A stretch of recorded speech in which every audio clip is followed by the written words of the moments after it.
All right. Well, we're getting started. You guys all got a message from good old Dante Sunstorm, one of the higher ups in the company, and it was an extremely vague message, and just saying to meet at his house in Sigil or Sigil, however that's pronounced. And so you guys are at the bottom right of the screen. Oh shit! Now I'm realizing I'm recording, but I've got to show the actual map, or I'm clicking on nothing. All right. So you guys got very vague messages saying your skills are required for a job. And essentially, not much was said about this job in the letters you got, apart from this time when you arrive at the location. Don't worry, you won't be taking the lamprey again. Well, you'll have a better ship with a better captain. Well, Vladimir's happy because he's sure there's corpses involved if Dante asks for it. So. Yeah, well, anywhere you go, sooner or later, there's going to be a corpse. Corvin's just happy that we don't expect a crash in the near future. Yeah. I'm not particularly happy, but I'm not particularly happy ever, so... I'm never happy. Occasionally. But really quick, if we could go through, just introduce your characters, say what race and class you are. So we'll start with Pinkerton. You can introduce your two. Okay. Let's see. I've got my primary level 12 for this campaign. His name is Corvin. He is a Eladrin Horizon Walker Ranger. And then we've got Cleaver. He is a Goliath Battle Master fighter. He's I guess like a legacy character. I played him in another friend's campaign where it ended off with us like freezing the Tarrasque in place and having to guard it for the rest of our days. So thought I'd give him another shot at something cool. Well, that's a good resume for being a part of this company. Right, I figured. And those are the two I'll be playing tonight. And then Callistra, you're playing as Aquila. Aquila, Protector, Azamar, Sorcerer, Aberrant Mind, or whatever the Cthulhu Sorcerer type is called. Great Old One? No, different one. There's two. Abyssal? The Aberrant Abyss Mind. one? Aberrant Mind, yeah, okay. Far Realm one, yeah. And then Dread. I am Vladimir Hawkscroft, necromancer. Also follows like the three-pronged wheel of life, death, and undeath. Life and death are a seamless continuum.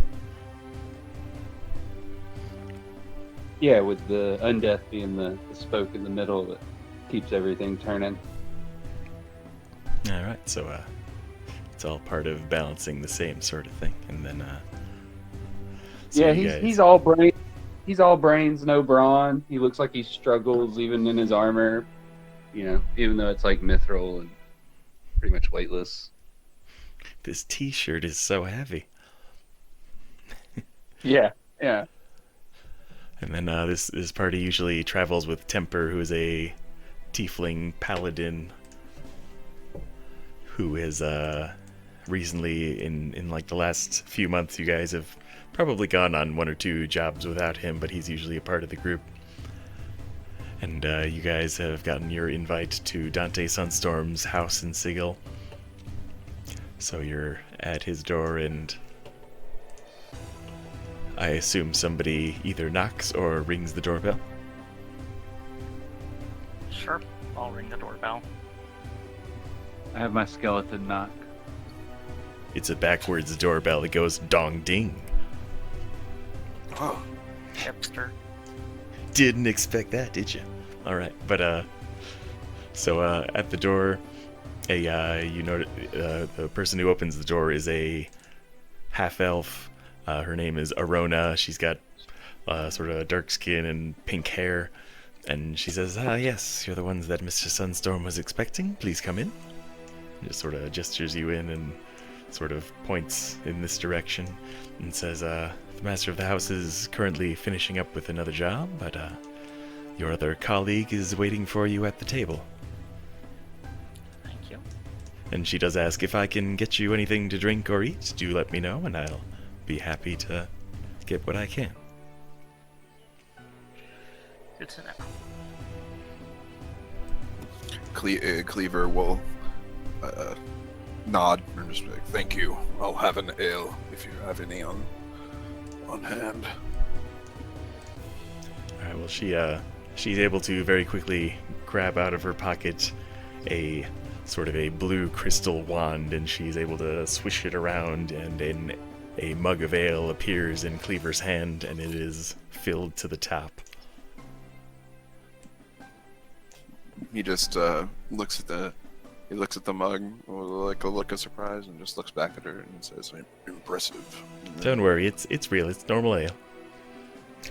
takes a big swig of it. Just what I needed. Thank you. Him and Corvin will follow Aquila into the house. And as you guys get towards the table over here, you see your old friend Temper is already sitting there, and he stands up and is glad to see you guys, shakes your hands and everything, and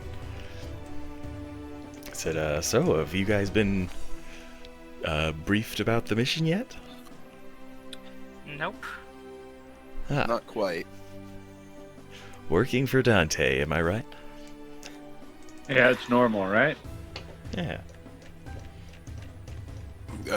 Cleaver will pipe up and say, "This is my first time working for this Sunstorm fellow. Is he good? Is he a reasonable captain?" Yes, well, he's reasonable and trustworthy. He never really sends us on a job without great need. I can respect that. And Temper would ask Cleaver, "Have you been to Allmore before?" Can't say that I have, no. Well, he essentially I'm gonna forgo the excessively long intro that I wrote just to preserve sanity. I enjoy that.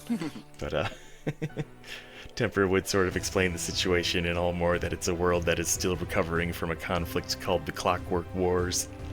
That was essentially, it was a rebellion that the king tried to put down by commissioning a army of these clockwork soldiers who are essentially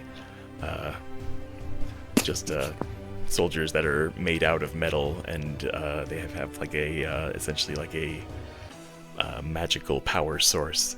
And essentially the problem with that is eventually they started having thoughts of their own, and they killed the king, killed his high council, and every member of the king's family. And after that, essentially the world was kind of shocked to see that the 1,000-year-old line of kings was suddenly just gone, and the central government of everything was just suddenly gone. And essentially these clockwork soldiers rampaged across the entire world, just laying waste to everything they came across, until a council of these mages had invented a group of Obsidian Golems, who were essentially just enchanted volcanic glass that they were not all that intelligent, but they were just big, strong Obsidian Golems that could smash things very well. And they made this army to fight the Clockwork soldiers, but then the Clockwork soldiers found that they could create new soldiers out of the scrap metal of their fallen allies. And when the Obsidian Golems realized they could do the same out of the smashed volcanic glass of their fallen soldiers, then it was just a an unending army facing an unending army, and the Obsidian Golems eventually became self-aware as well. So the entire world was basically just screwed over in a kind of, I usually like to downplay the similarity to the Clone Wars and Star Wars, but there you go. And so that's essentially the history of this world. Is it is still recovering from all of that, and that's kind of the background of what's going on there. And in the party's previous forays into this world, they've fought like necromancers and monsters and all sorts of things. And every once in a while, something shows up that suggests that maybe the Obsidian Golems and the Clockwork soldiers might not be gone completely. A troubling story. I've encountered mechanical constructs before. It's never been good. Have you ever heard of mineral? It's called Shardolin. It's resistant to magic. I fought against some deep gnomes once who made a dragon out of the thing, out of the stuff. It was not a good time. Yeah, well, it sounds problematic, but and as you guys chat a little bit more, Temper eventually does mention that the reason he hasn't been with his party for a few months is he has been training intensively, like day in, day out, and he's been learning to be a spelljammer pilot, these magical ships that fly between planets. And essentially, Temper had such a bad experience going to Allmore the last few times that he was like, I honestly don't trust anybody to get me there. And so he has been training specifically on Dante Sunstorm's ship, the what did I call it? Scrolling down through a document. A ship called the Second Siren, and is one that when the pilot grips it and casts a spell into it to make it go, the pilot can essentially control and feel all of the fins and wings of the ship as if they're an extension of his own body. And so this is one that, since Temper has been training just kind of endlessly for months, he is very confident in his ability to get to this world in one piece, even though the way to get there is essentially to fly through these interstellar storms and essentially find a naturally occurring wormhole and to fly through that like you're on an inner tube going down a water slide. But so he's sort of hoping that you guys will be more confident in him than you were in that previous captain who nearly got everyone killed.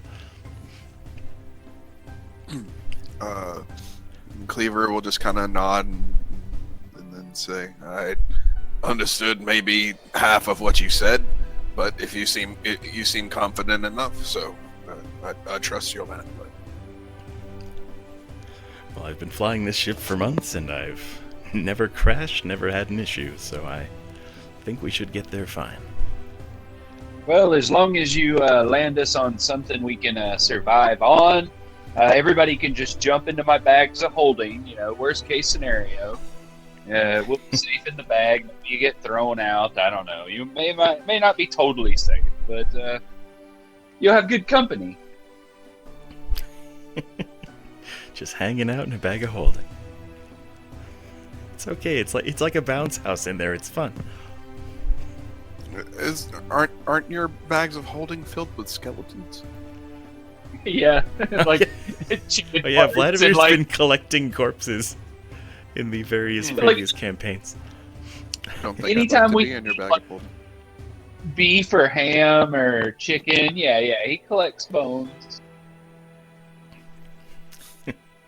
Well, good to have raw material, no matter what your craft.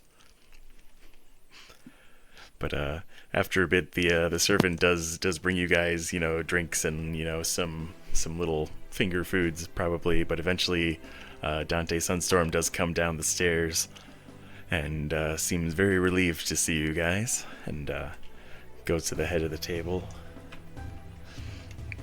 and says, I'm glad you guys answered my message, and I'm sorry that it was as cryptic as it was, but, well, frankly, we have a very bad problem, and of our crews, truth be told, I trust you guys the most with this. That's depressing. And, but, he does say that, the problem here is you're going to be meeting somebody. It's a man known locally as the Hill Builder, and he is part halfling and part gnome. No, mostly halfling, but he has a gnome's cleverness, definitely. But, he has been ordering from any source possible a shipment of soul stones, which are known to power clockwork soldiers, and it is very problematic with the numbers that he is ordering. He is buying in bulk, and he wouldn't be buying this many unless he were trying very hard to recreate these clockwork soldiers that nearly destroyed the world, essentially. But one of the problems with this is, well, if you when you meet the Hill Builder, you'll want to don't mention you're from our company, Phlogiston Logistics. It's honestly he is aware of that name. He knows it, and in my dealings with him, I've had to go with an intermediary who introduced our group as the Ebb and Flow. And that is who he's expecting. He's expecting a group of interstellar merchants who are carrying a large shipment of soul stones, which we do have. But you would want to definitely try not to give them to him as quickly as possible. I mostly want you guys to...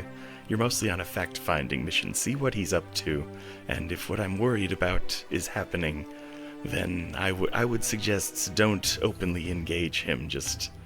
make the exchange, give him the soul stones, and we'll deal with whatever he's dealing with once we have more information. But under no circumstances use my name. I did contact him, but honestly, he's a very secretive sort and also very clever, and any time that I've tried to deal with him directly, he has seen me coming a mile away. But, honestly, if I could go myself, I would, but circumstances being as they are, I would trust you with this job.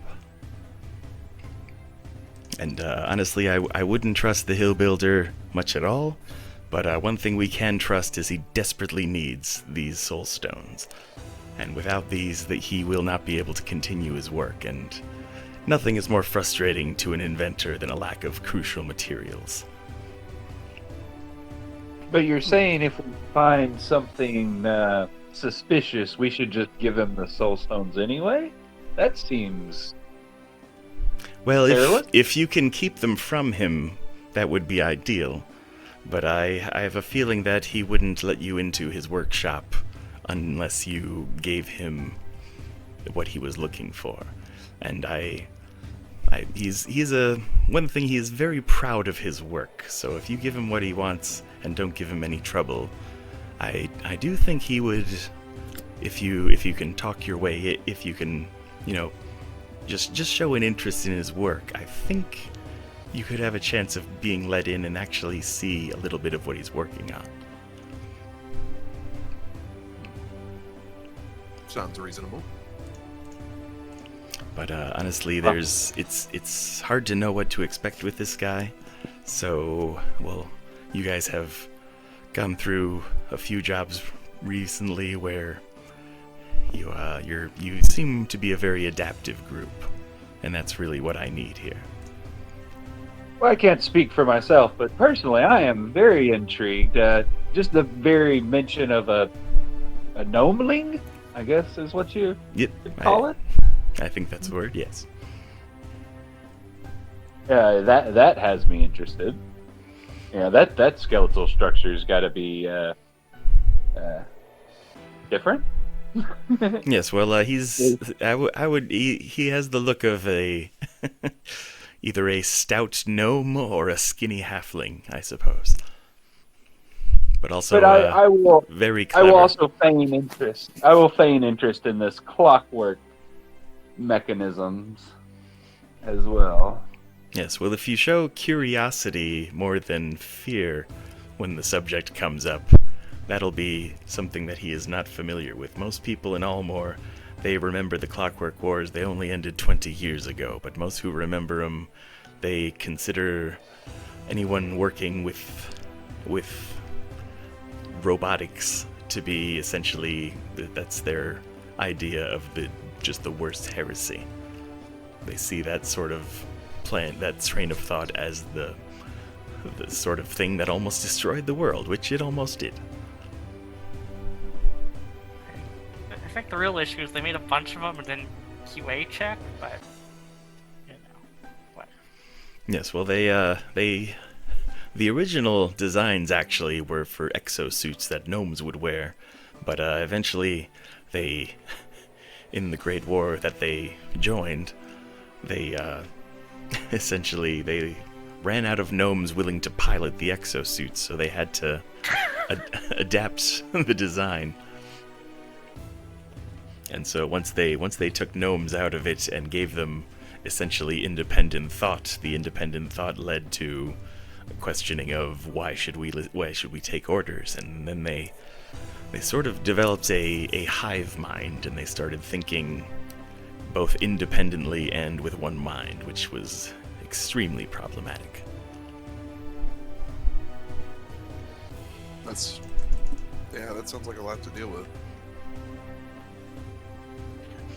Yes, but if you show up, introduce yourselves as the Ebb and Flow, spelled PHLO for the Phlogiston, but then he should see you guys as outsiders, not not the natives to Allmore who would be just terrified at the very prospect of clockwork soldiers returning.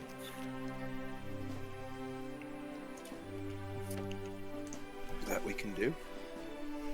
And I have my own personal spelljammer is going to be yours with this trip, and Temper here has been learning to fly it, and I've got to say he's been working for a few months, and he's got to be the most gifted pilot I've seen. Which Didn't the last pilot you gave us crash it? Yes, well, the Lamprey was it was a good ship with a okay crew, but they hadn't been to Allmore more than once before, and honestly, they weren't all from our organization. Temper here, I've overseen his training, and he has trained with some of the best pilots. Guess it can't be worse than the last one. So, fair enough. Yes, well, I sincerely wish we had better pilots to compare him to, but you guys have done very well to survive bad situations, and I don't foresee any problems with you at least getting there. And his home is across the bay from Anchorvine, the city where you guys were before when you retrieved the Tome of Eternal Peril, which I am still grateful for, by the way. Yeah. Lost it again? That's good. Yes. Yeah, that necromancer you faced was quite a problem, and I would have, well, I suppose I couldn't have faced him because he saw me coming everywhere, which, well, I suppose I don't need to tell you anymore. You guys were there. You guys succeeded quite well. Corbin will just necromancy, nasty business. No offense, Vladimir, but that man, he's using it to the wrong ends. Yeah, well, there's there are many forms of all kinds of magic, and the magic isn't inherently evil. It's more about who wields it and what their intentions are. I mean, a couple of them are kind of evil, but mostly right. Yes, well, if the one lesson you can learn from Allmore is that there is evil everywhere. Those the ancients, the old gods from there, are always plotting, and well, Well, I guess I don't have to tell you. You guys know Temper. He is, a devotee of Zelita, the goddess of madness.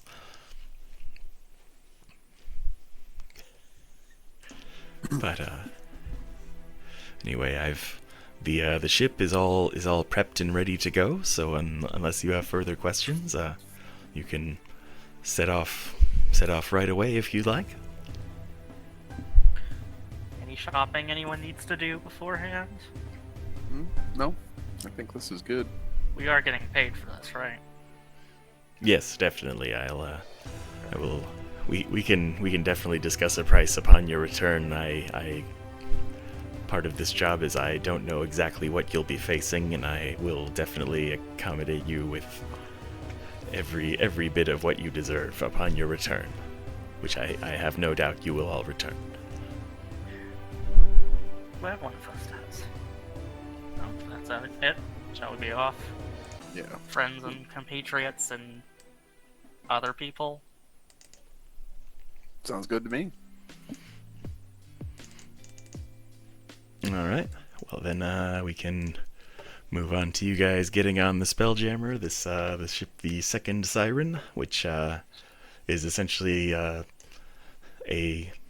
pretty new ship. Like, it was designed based on the Storm Siren, which was the first ship that Dante used to fly on, that he flew on with some adventurers. The Second Siren is made to be more sturdy and more adaptive, and essentially just an improvement all around. And so you guys are able to board the ship, and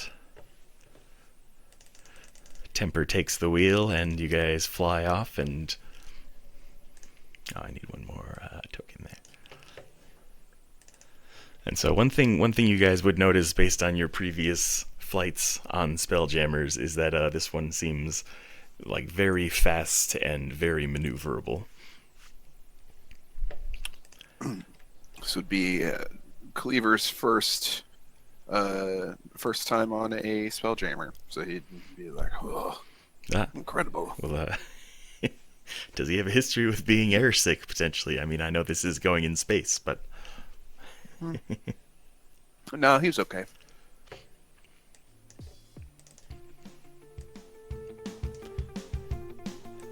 But yeah, you guys are able to get on the ship, and you're able to fly, and it'll take a couple of days before you guys finally you sort of go through the Phlogiston in various ways, and you don't really come across any other ships. In a lot of ways, ships tend to avoid this part of the Phlogiston because of the stormy nebula that surrounds this solar system. So the sphere in the center where this world of Allmore is in a kind of like an eye of the storm of this nebula. But so you can see on the map that there's kind of a well-lit center of this nebula, and that's the part where the planets of the solar system are. Okay. And so far it seems that Temper is a vastly superior pilot to the guy who flew the Lamprey, who was Zoltan, I think. Oh, that's good. Which is a name that I got from the movie Dude, Where's My Car? I don't know if you saw that one. Random reference. Extremely random. But yeah, as you get around this nebula, Temper kind of stays above it, and he sort of circles around because the nature of getting into this sphere of worlds is finding a naturally occurring wormhole that cuts through the storm, and they do happen naturally, but you kind of have to just sort of feel your way through. A lot of the other pilots who come here refer to it as I had a name for it.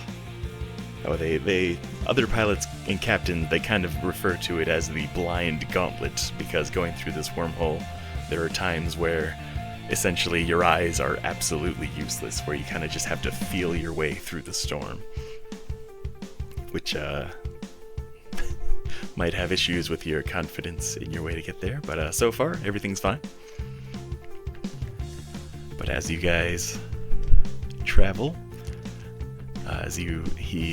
Temper sort of starts to see a little kind of what looks like a little hurricane sort of appearing over the top of the well-lit center of this nebula, and he sort of says, "All right, I think I've found us a way in." But just as he finishes that sentence, a bolt of lightning seems to shoot right at the side of the ship from I guess that's the starboard side. No, we didn't have our Geller fields up. Your what? 40k joke. Well, it's that went over my head. I'm completely unaware. But it's fine. Don't worry about it. But so as you guys look over to the source of that lightning bolt, that it essentially hit the ship at the side, and it kind of had this unnatural way of it was sort of a lightning bolt in the shape of a corkscrew, and it kind of went up through the right wing, the starboard wing, also through the vertical wing that goes from the center mast to the back of the ship, which is kind of like the dorsal fin and tail of the ship. And then it also looped around down through the port wing, and so now there are various holes in these fins. And as that happened, you guys would notice that Temper kind of like shakes and sort of screams, and it's kind of obvious that when Temper is steering this ship, he can physically feel any damage that comes to the ship. Oh, that's not good. Does he look physically injured?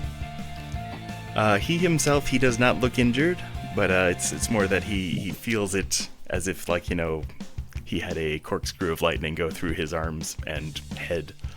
But he's not bleeding, and he doesn't seem hurt at all. It was just that he felt that pain, just as it's because the ship feels like an extension of his body.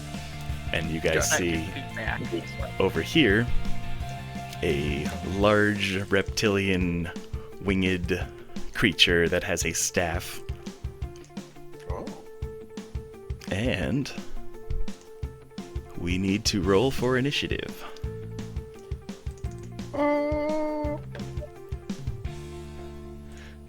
Because you can't come to a world like this without problems on the road.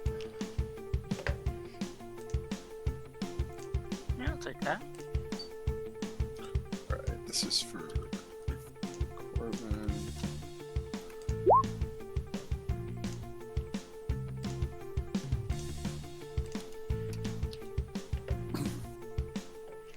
Oh, click on your tokens so you'll get your turn in the order.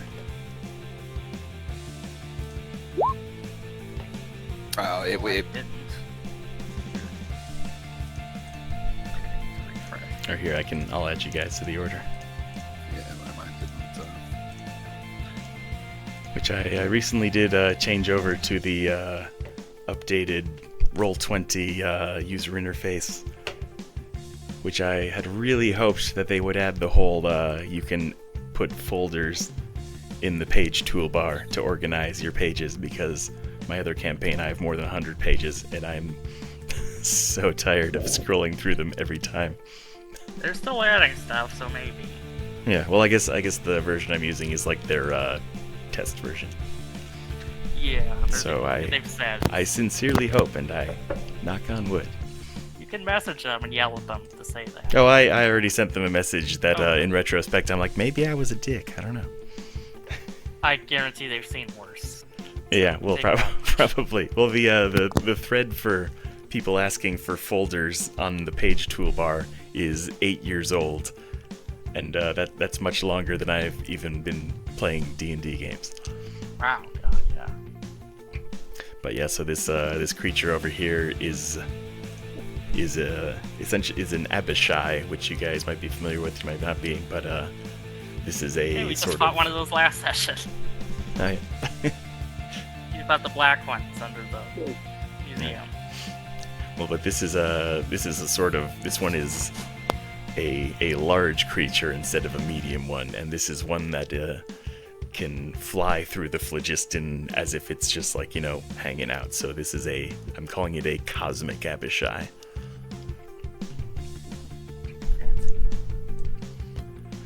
But yeah, it's That's pretty rad. yeah. But so it's from the point where it cast this lightning at the ship and did some significant damage to it. But the ship is still staying on the course that Temper has it on. And Vladimir, you'll get to go before the Cosmic Abishai.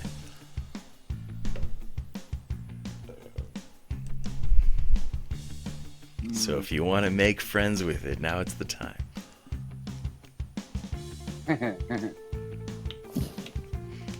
Well, okay, so how do I ready a counter spell? You don't have to in this edition. It's a reaction. Oh wait, is that a separate spell than Dispel Magic? Yeah, it's separate in this edition. Oh.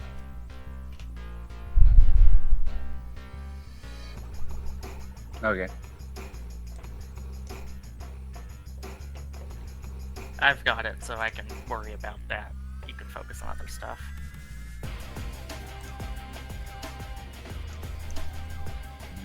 Guess I'll try to disintegrate it. Or not so too far away from that. I think Disintegrate's range is really good. Or no, it's only 60 feet. Never mind. Just move it on up a little bit.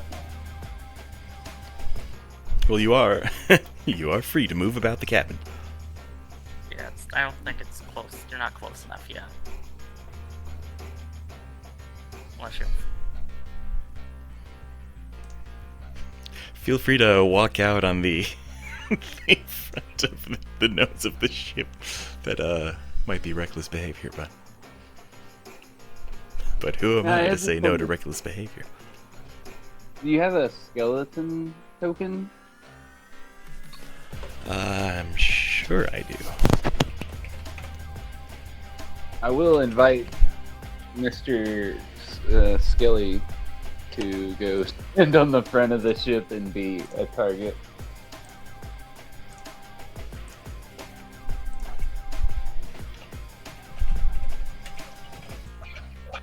Assume I have Animate Dead already cast.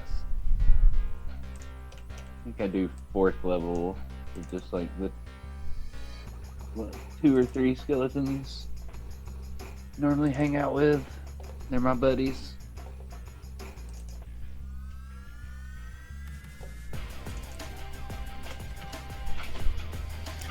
Alright, I added him to the party.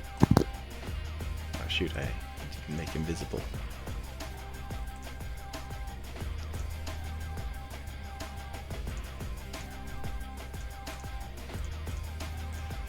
Alright, Agent Skelly is now part of the party. Got Murder and Skelly. Oh, wonderful. Oh, there it is, okay.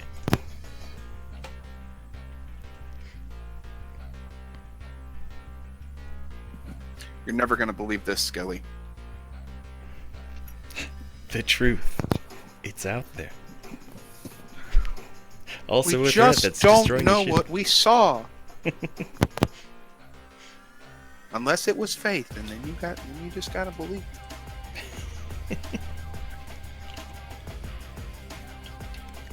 Oh yeah, one other fact about this ship that is a last minute bit of inconvenience is it doesn't have weaponry like ballistas.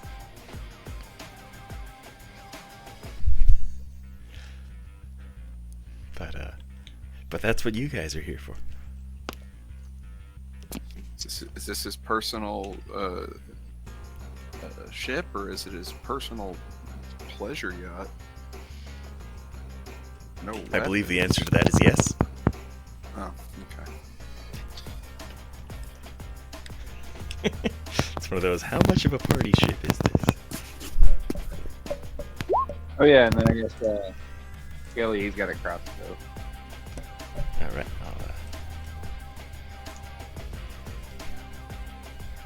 nice, turn on.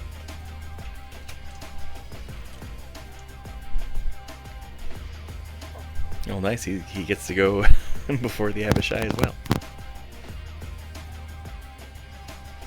Or would he go in? I don't know how that works. Oh, you rolled it in.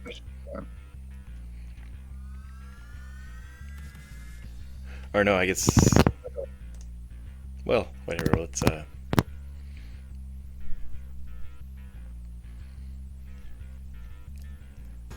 Yeah, Callistra, I'm getting feedback from your mic again. Could you do a just quick jump out, jump in again? See if that works.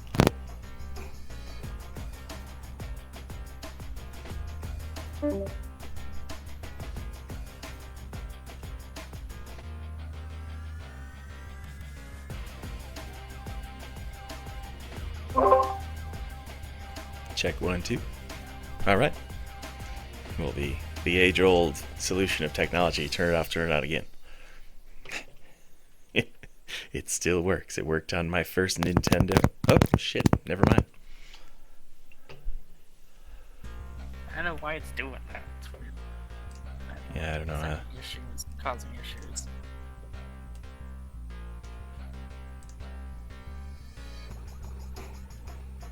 Well, Vladimir, you're up.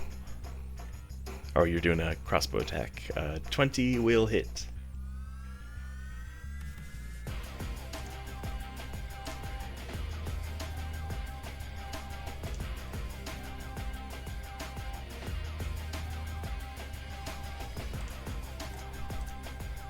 I did not know. Oh, Dread. There we go. 12 piercing.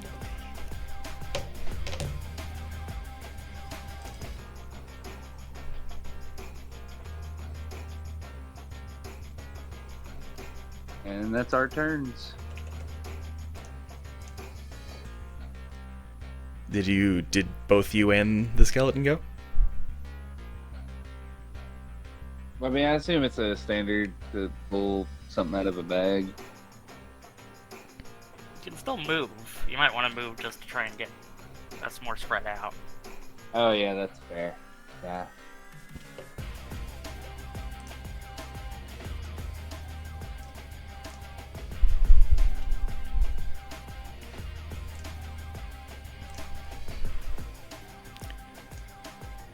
Gonna. After Scully goes, we've got the blue Abishai who will.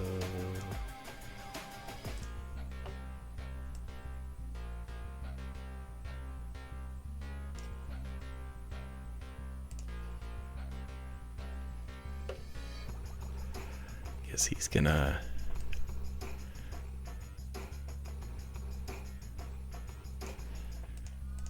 So with his fly speed, he can get up to here, so he is nearly on top of you guys, but he is going to immediately strike at Temper, who he sees is driving the ship. And he has a multi-attack where he can do 3, either a melee attack or a lightning strike attack. And he's just gonna aim them all at Temper. Well, I just shot him with 3 lightning bolts, or shot at him with 3 lightning bolts, or 2, 3. Well, 2 how many? crossbow bolts? Lightning bolts? Is that what you said? Oh, I thought you were saying that you shot lightning bolts at him, and I didn't see that, so I was confused. But yeah, he's going to, hang on, I hadn't pulled up Temper's sheet just yet.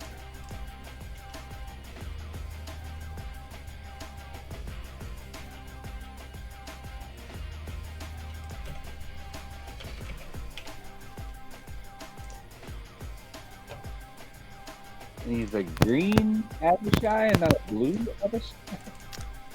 Well, he looks somewhere between blue and green, and I'm calling him a cosmic Abishai, but I'm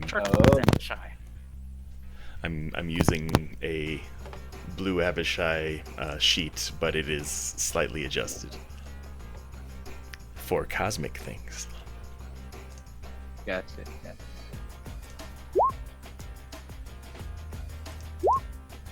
And damn, a 25 to hit, a 26 to hit, a 24 to hit. Temper's having a bad day already. He gets hit by all of them. Holy crap. It's not the good kind of cosmic radiation that gives you superpowers.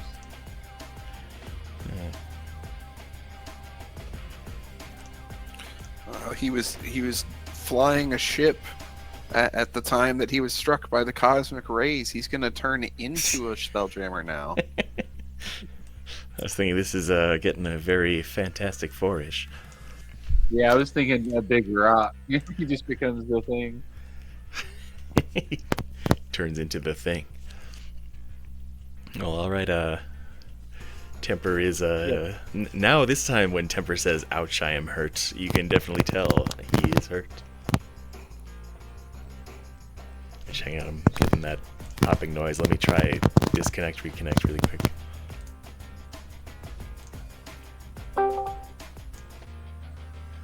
All right, how about now? Good. Aha. Good stuff. Nope, never mind. I think it's something about echo prevention. Because when there's echoes, it's fine.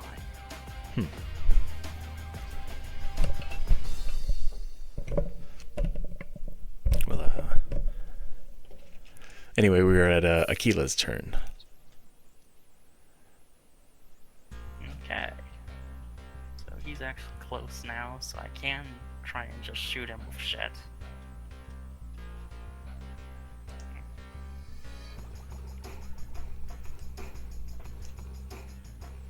How does he seem to be faster than the Spelljammer is, or do we just kind of happen upon it?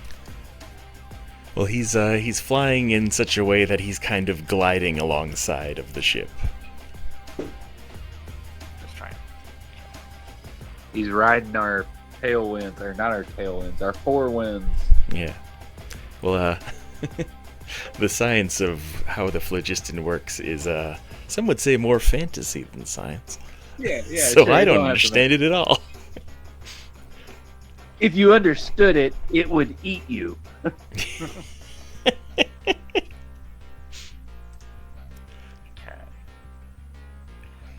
Well.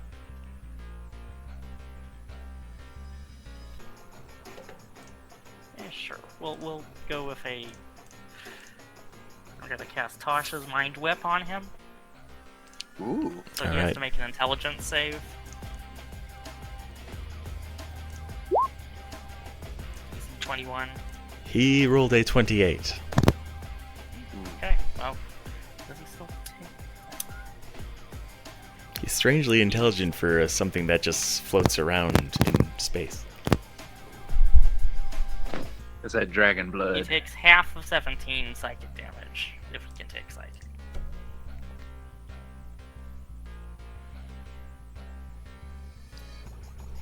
Alright.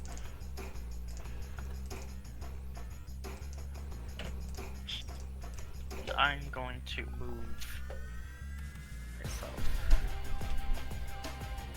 behind the mast. So, that's my turn.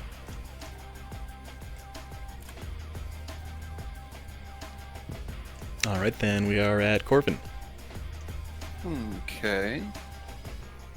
Let's see.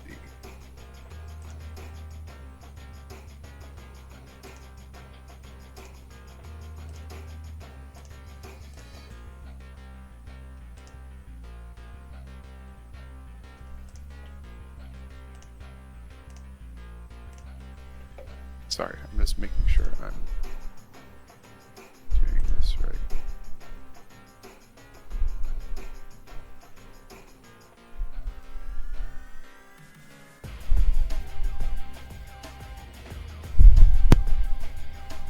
Okay.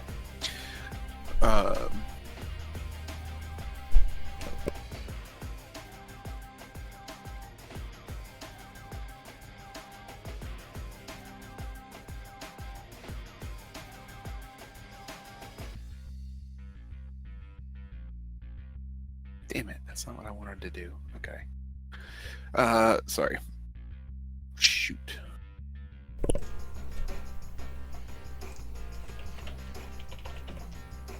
It's fine.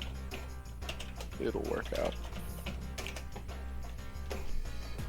How far does the air bubble of the ship go out? The air bubble of the ship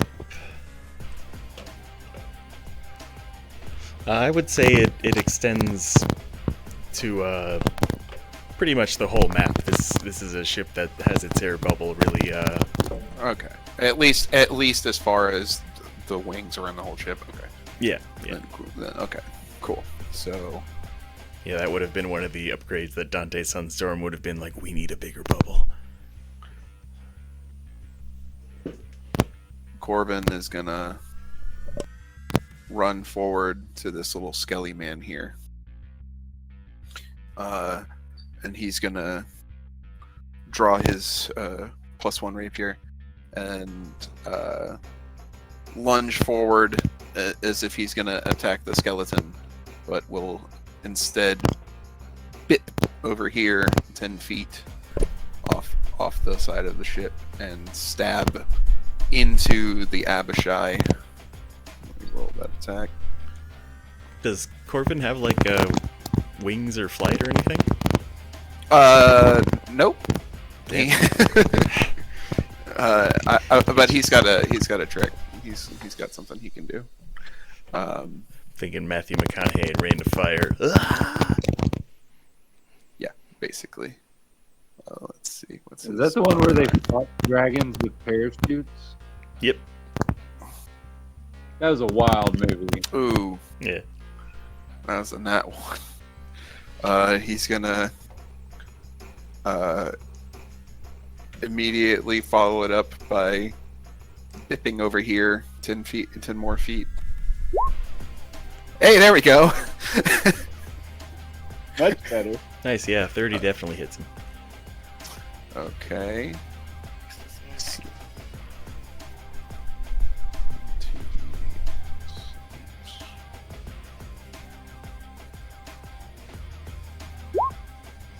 He's gonna use his piercer feat to reroll that second the critical die right there. That's a 3. Alright. Oh well. Fate decided that it should be a 3. Yes. So he did 9 damage on that crit. And then he is going to use his bonus action to face step.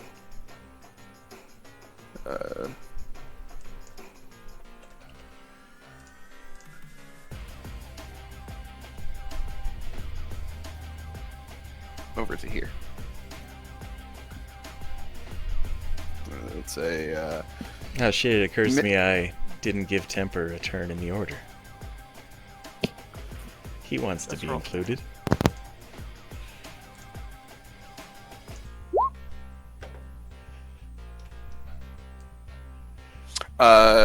I'll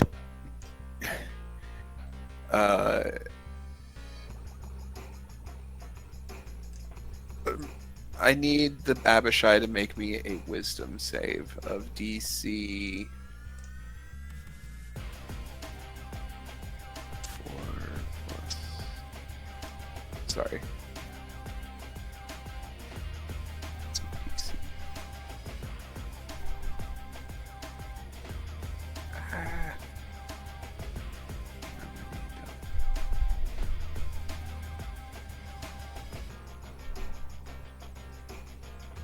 Efficiency bonus plus charisma mod. Okay. Ooh, not good. He needs to make me a DC 13 wisdom save. DC 13? Yeah, it's not good. Oh man. He rolled a 29. Oh man. It's okay. Yeah, these guys have plus 12 to intelligence and wisdom saving throws. Good God. Okay, well that's alright. It would just have been a 1-turn frighten. But that's his turn. Hang on, I realize I made an error on one thing really quick. Let me adjust this.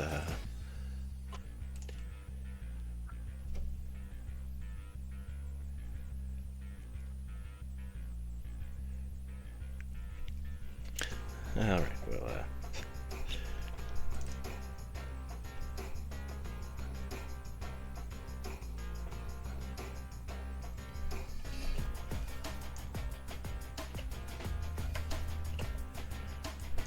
had his HP much higher than it was supposed to be. Anyway, he is still hurt the same way. I just adjusted that. Is that end your turn, Corbin? Yeah. It's Temper's go. All right, and then Temper, who is hurt and angry and all sorts of things, but he is going to, he's gonna quickly take a sip of a healing potion to get some HP back from that crazy amount of damage he took. And he rolled pretty bad for that, but he does get 25 HP. Holy shit!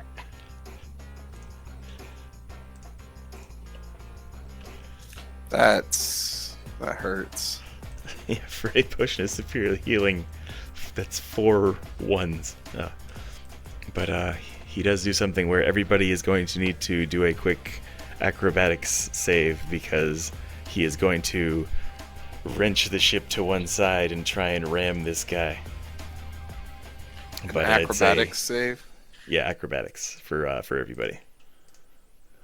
Oh boy. It's likely to end worse for us than Holy him. shit. Temper rolled a nat 1 and has a -1. Bad day for Temper. This is one of the things that Corbin is good at, so. Sorry, world. And Sorry, Cleaver is not very dexterous. Okay. We're all Well, this is wobbly. one you just have to beat a 12 or be knocked prone and fall to the left 10 feet. Damn. Which does mean that good old Temper is knocked to the side. Whee!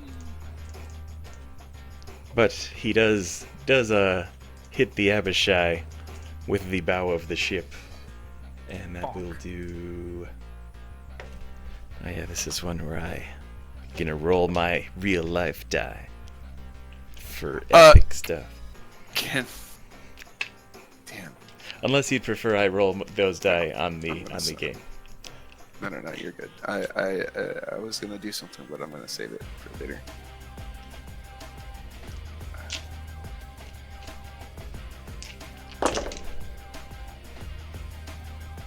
So do I need to do anything for hitting the edge or anything?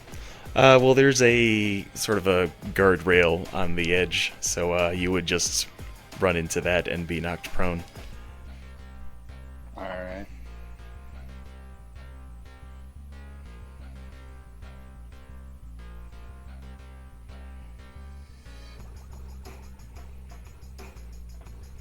Alright, well you rolled pretty well on the ramming speed check. And that does good stuff. Alright. And that did a significant amount of damage, which has this guy down to... He's under half health now, which is good. So you might see, I guess he would have maybe one wing is a little mangled and the horn on his nose is broken. Sort of imagining if you ever played Final Fantasy X, the guy Kamari who has the broken horn. That's how this guy looks. But yeah, so now the ship is just sort of flying forward in the direction it was last facing. And Cleaver, you're up. Alrighty. Cleaver's gonna spend half his movement to get up. He's gonna be very annoyed. So he's gonna move his remaining movement. It's 15 feet. It's not the top of the stairs. We're picking up where Eli Gemstone left off. A man who's done. Oh. Wow. And then he really wants to hit this thing. Yep. Well, the way that it was hit by the ship, it's essentially got its head just over the railing there, so you can hit it as it has a what the fuck expression.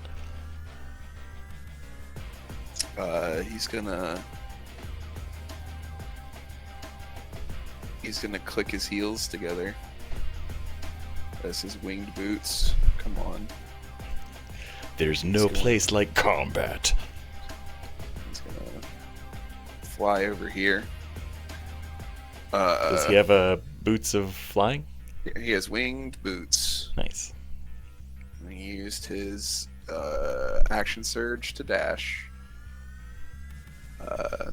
So he will now. Oh, and you'll get advantage because of good old Scully there. Baby. That's what he wanted to hear. So he has a plus 12 to attack because he's hitting with a plus 2 great axe or battle axe. You know, the warhammer, but an axe. 17. 17 doesn't quite hit him. Darn. 26. A 26 definitely will. I would hope so.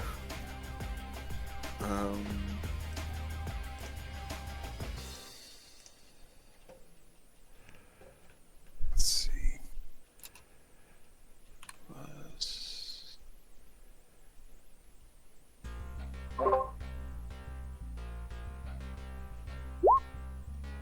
Damn. That's rough on that damage.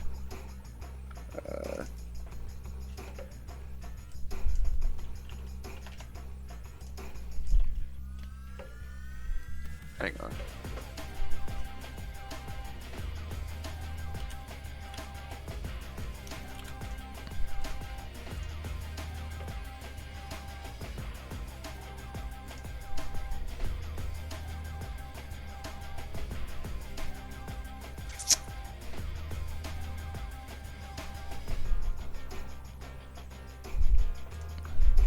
Alright, and then I'm a level 12 fighter. I should have another attack, right? 3 attacks. Yep, you get 3. Yeah. Oh, sorry. Wrong thing. Okay. 25 Jesus. hits.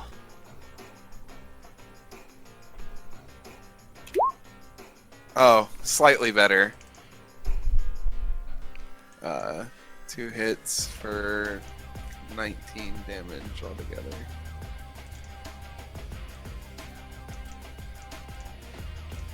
All right. Oh, and I forgot this guy.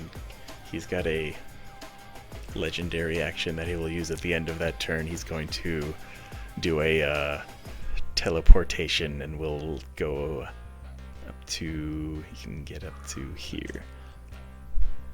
Pretty sure. Yep. Ah! So yeah, he just vanishes and appears right there, which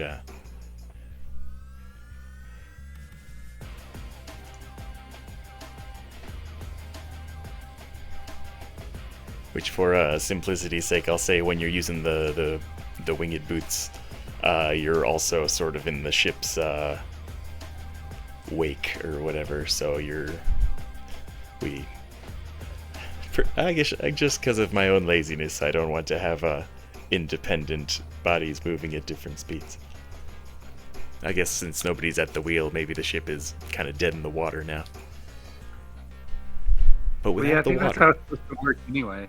You like create your own gravity by being the object in space. science.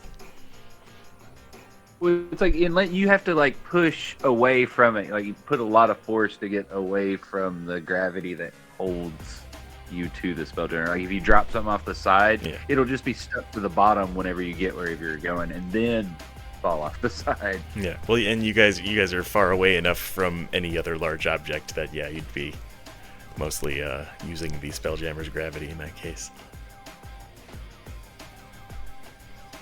Which I don't fully understand gravity, but damn it, this world has magic. Don't worry, physicists don't either. So we're back to the top of the order with Vladimir. Oh, I just teleported over here. I thought I was safe hiding behind the contours of the ship, but I will,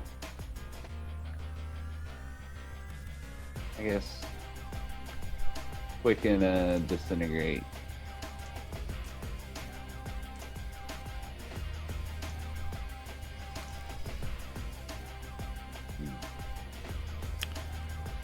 A dex save. He rolled a nat 1 for his dex save. Well, damn. 71 force damage. Kills him. Good.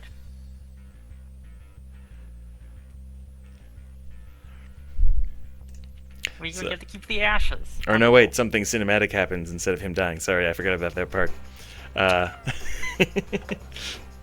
But so it essentially it takes him down to extremely low HP, and his way of dying is he kind of tries to fly off the ship and jump off the side, but essentially only succeeds in the action of ... He casts a spell which creates... you guys would all be able to see this portal sort of appears somewhat in front of the ship, but essentially as he jumps off the ship casting that portal, he does he does take the damage and he does die, and this portal essentially sucks in his corpse. His But dust. as it does that, you can see that the portal starts drawing energy from this interstellar storm, and the portal starts growing, becoming larger, and We fly right into it. larger. And yeah, it does get big enough for the ship to get through, and we will be out of combat order. And you guys just all essentially hear Temper saying, "Oh shit, oh shit, oh shit." And he runs to the wheel, and he looks out at Cleaver and says, "Get back on the ship right now. We do not have time to make any repairs. We got to go through this now. If we don't get through now, this is gonna screw up the nebula. We might not have another chance." He'll swing back in and click his boots off and land. But yeah, you guys, Temper is able to, even with the various holes in the wings and the dorsal fin of this ship, he is able to guide the ship through the portal. But as you go through the portal, the ship just starts shaking, and Temper is just grab anything you can, hold on. And some of you might be having, some unpleasant memories of your previous trip to Allmore, where you had a unprepared ship. In this case, you've got a prepared captain, but the ship has been recently damaged significantly, and you go into this wormhole. And essentially, as you're holding on to the ship, eventually it just gets darker and darker and darker as you get closer to, oddly enough, the distant parts of this wormhole are visible, but where you are and where the wormhole is around you guys, it's just dark. And you start to notice that the ship, the parts you're holding on to, they start becoming transparent, and eventually they seem to dissolve, and anything you're holding just melts into dust. And you guys are going through this portal, and you suddenly realize that you can't breathe, and in time, due to lack of oxygen, you guys are able to hang on as long as you can, but you pass out from lack of oxygen. But you do go through this portal. But you don't die. When you guys wake up, you're in the top right of this map, and Big boy. and you guys are in these green crystal chairs, which are chairs carved out of almost like emeralds, but they're they're crystals that sort of glow with the green magic, and you guys who have been to Allmore before would recognize this is the magic of Zelita, the goddess of madness. But one thing that you do notice immediately is that you are all sort of buckled to these chairs, and there is one chair that is empty, and immediately you don't see Temper. Cleaver is gonna try to break out. Alright, well, roll me an athletics check. You got it. I need help. Somebody help me, please. Is spellcasting disabled while we're in these? Yeah, I assume so. Well, I you've... assume, but I don't think you guys have been in chairs made out of magic of the goddess of magic, or of madness before. Man, I am rolling like shit. Cleaver, you sort of strain against it, just sort of like, I can get out of this, Rah! And the arm clamps don't immediately break. Yeah, I just spent my sorcery points. What would happen if someone tried to shapeshift? It would depend. What are you trying to shapeshift into? Cleaver is a were creature. I think I asked you. I think I sent you this. He was a Well, he's a Goliath like werebear, right? Goliath werebear. Yeah. Here, Yeah. Well, the chair that you're in is like, I mean, you're all in chairs, but your chair is Goliath sized, and Okay. essentially, if you change into a bear, you'll be a werebear who is still has these arm clamps on, which if Okay. the werebear form has larger arms, they would just feel very tight, I suppose. Makes sense. For a second, I was thinking if you would wild shape into a snake, then technically you can't be tied down by your arms. Yeah. I'm assuming magic is disabled, correct? Well, you don't immediately know, but I can try and cantrip. all right. I got mage hand. I'm gonna try and move shit around just out of spite. Well, the room that you're in, there are 4 large bookshelves, and then a couple of desks with various papers on them. It's almost like you're in somebody's study, which you were just, or as far as you recently know, you were floating around in the Phlogiston, and now you're somewhere else. Oh, I try Misty Step. That's verbal only. Oh yeah, I guess Misty Step. You could Misty Step out of there. I think. Yeah.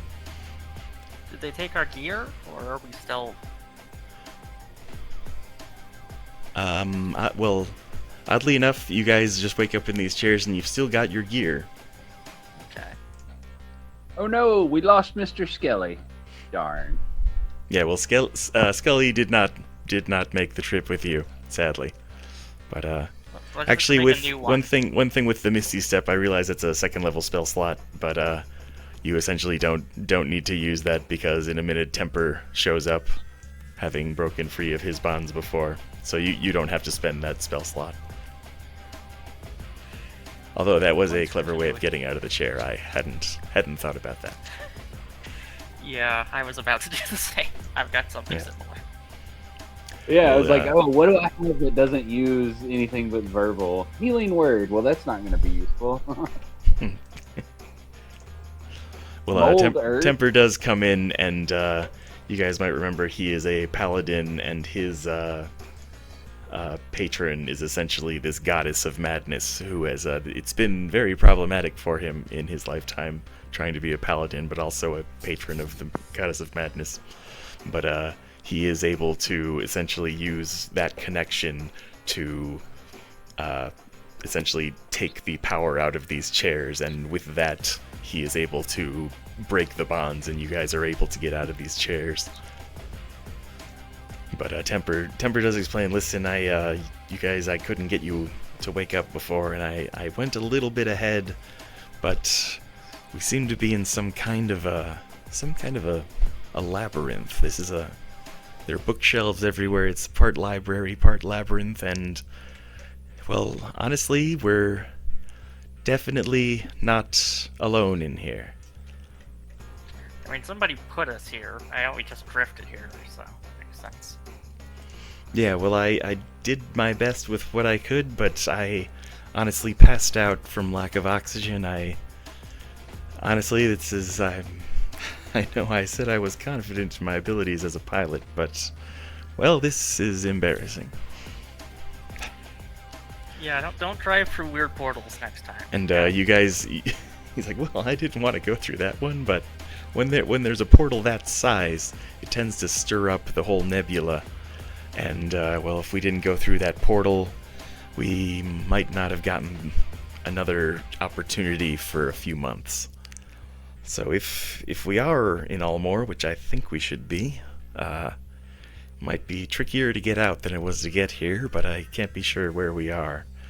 But speaking of frustrating things, you guys start to hear little metallic footprints coming from this southern corridor. And you guys hear the scampering of some little metal feet, and a little Modron appears, which is this little kind of semi-living robotic creature that's like a sphere with a big eye and some legs and arms. They're wonderful. This is how he looks, by the way. That's Is this a mono drone? Yes. And he comes in, he's like, "Ah, more guests, this is wonderful. I have not had friends in such a long time." And Temper's like, "Yeah, this is, what's your name? I didn't ask." And he goes, "Ah, my name is Error. Searching field not found. Maybe I don't have a name. My memory has been wiped recently. Well, It's- not found. It's good for me to have my memory wiped." He said He said his name was Error. Error. Oh, I yeah. used his last name. Not found. Ah. From No, from not the New his Jersey middle not name. founds? But what was the first thing you remember? Yeah, I guess. What's the first thing you remember? I was here in the library, putting books back on the shelf. And then I was searching for my network and it was not found. You could be my network. Searching. What? Sure, why not? I don't know you. But you are my oldest friends. Who do you know? I know you guys. Well, Temper is just sort of like, this is what I've been dealing with for the last 20 minutes. All right, we call,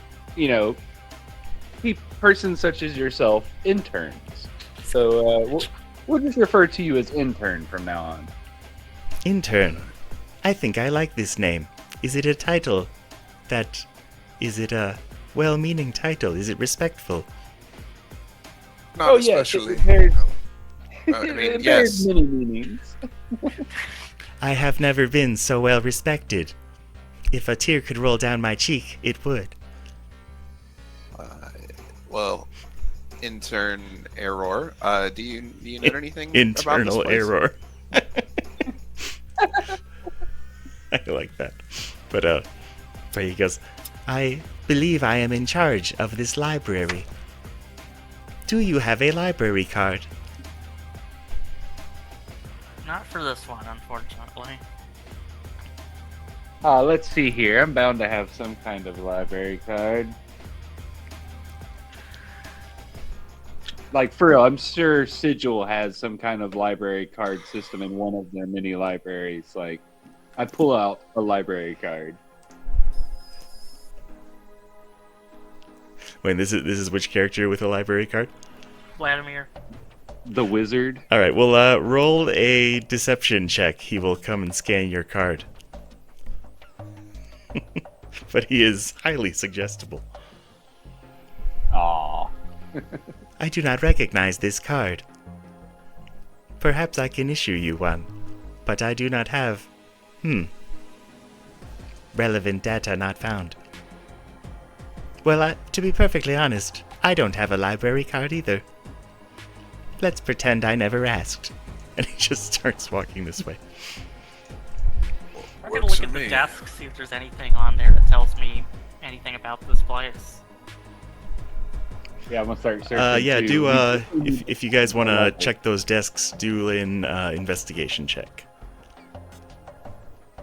Yeah, okay.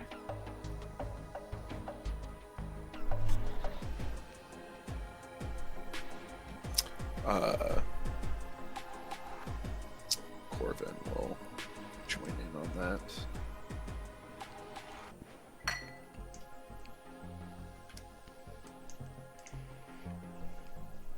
Nice. Nice. Well, as you guys check there, definitely Corvin, you specifically find, like, as you guys look, you all find little, oh shit, sorry, I'm getting the popping noise again. But, you guys all kind of find little notes that have little penciled drawings of these clockwork soldiers, just like pencil-drawn impressions of these. And Corvin, you would specifically find things that are kind of like somebody analyzing how they work. Hang on, let me try something. I'm getting the popping thing again.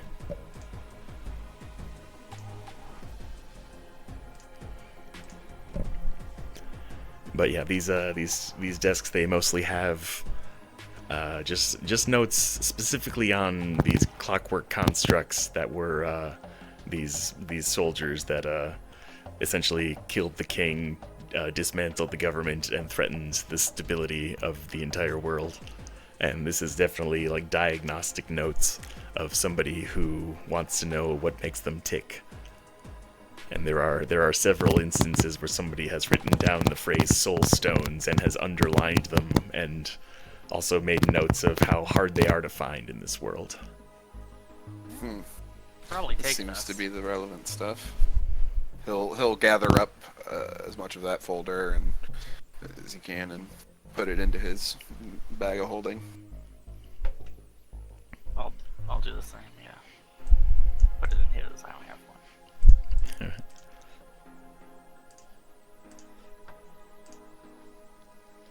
Well, one more thing that Temper likely would have done before helping you guys get out was he would use another potion of superior healing to try and heal, because he had taken a lot of damage. He's got lay on Hey, I can hands heal too. you. Maybe use that first. Well, he is at 37 out of 112 HP.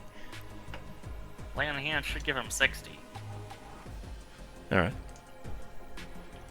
I think it's 5 per level total per day. And then I'll hit you with a 4th level. You might see if he needs that for if after. Oh, which, also, he has lay on hands because he's a paladin. I had forgotten. You Yes, said, yeah, you said it's fine. 30 out of 128, right? Or, out of 112. Well, that, if you did the Alright. lay on hands on him, that brought him up to 97.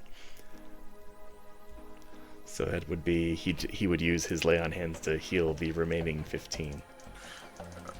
I think you're the only one with lay on hands. I mean, yeah, I was telling got, you have it. I have a bad one, so just use your 60 for. Oh, okay. what, I mean, I got spell slots. Y'all's lay on hands. What is that? It's once a day. Yeah, lay on hands is, you can get it back after a long rest. Yeah, it's a basically 60 healing points a day divided how you choose. You can slap it into other people. I always keep a little bit extra when I play paladins, but Yeah, maybe do what just you keep want. 5 Yeah. for the disease healing. yeah, that's what I. Yeah, let always me do my healing first, and then you can just top yourself off. That way you save some. Alright.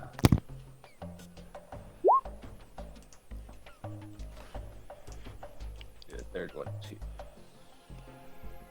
There you go. Our rolls are not going to be great tonight. That'll be okay. 39 healing. Oh wait, so that Or I that's guess I'm gonna do more. well, if some whoever said, hang on, I'm getting the popping thing again. Let me try and disconnect, reconnect. The Try push to talk, Alicia. You know, that might make a I'm difference. muting it, and it still goes. So I think the fact it highlights me is just an artifact. Oh, really? Oh. Yeah, because I've been muting myself on and off, and it's not changing the static 1 iota. So I don't think. Well, I didn't notice. I've been noticing quiet periods when it seems like you've muted. But if you,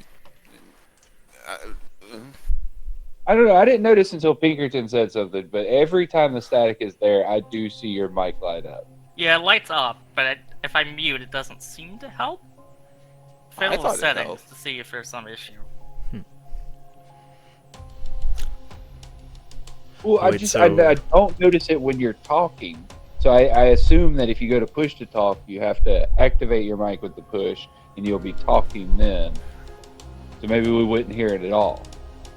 Okay, I'll see if I can make it. I'll try some stuff. well, as far as the healing for temper goes, Vladimir, you did the 2 cure wounds, but who was it that said they were gonna do the healing for I temper? think Was you that have it. I have a little one, but it's bad. I'm just saying. Since you've got it. all right? Yeah, well, I could use my lay on hands on temper. He can touch himself. Phrasing, ooh, but fancy. But after that, Vladimir, if you just did the first healing, it would have brought him up to full health, so you wouldn't need to use 2 spell slots. Well, no, I was saying I do that before y'all do the lay on hands, so you can both save some in your lay on hands in case you need it. All right. So just keep 19 of yours lay on hands for emergencies or whatever. All right. Good to keep a little just for downed people. Anytime we get in. Well, now temper is healthy and good. Still regrets that he couldn't do better as a pilot, but hey, here we are. I knew it. It's always no pilots. Always You'll get good. him next time, bud. I wish I could just say, it was my first day, but I've been practicing flying that specific for months. Well, if it's any consolation, it wasn't exactly your fault. Yeah. Yeah, that Abishai kind of came out of nowhere. I didn't even know there were cosmic Abishai. It's like somebody just made it up. As a Perhaps a homebrew? Is that a term? No, it's just the child of the Star Dragon. I mean, you pretty much this origin is pretty similar to the Yuzhang Vong, and you mentioned the Clone Wars already. Yeah. I mean, why not run through this? this as Just a a star extraplanar dragon. creature like this, Corbin says, I'll it would be a duty of mine to hunt it down. Well, as you guys start going that way, the little Modron or Monodrone says, "You might not like this library because there are defenses in place that I might not be able to stop." Oh, you're just going. I mean, Yeah. I figured we were Per- invited to go. Perhaps I should stay here, or would you like me to come along? No, lead the way, please. Tell us of these defenses.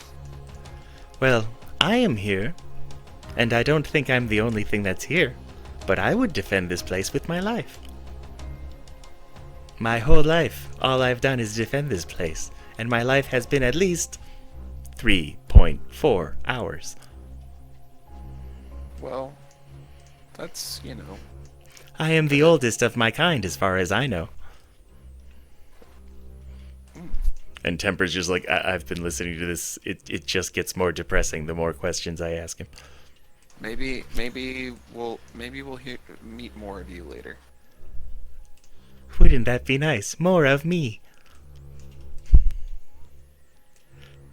I don't know about that. What are you talking about? This, I love this creature. But yeah, as you guys get down here, you can see down a hallway there, and Temper would mention that he went down this southern hallway and that it just went to a dead end.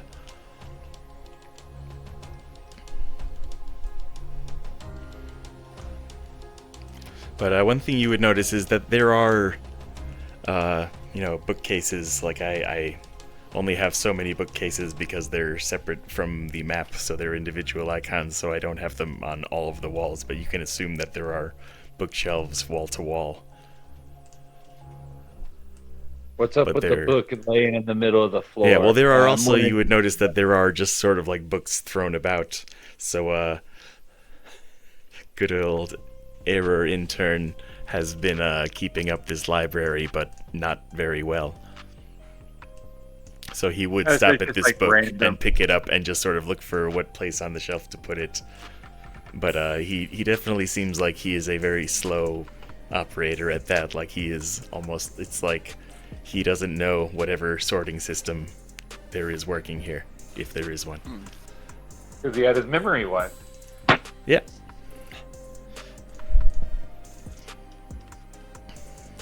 But yeah, you can you can pick up these books or you can leave them. That's up to you.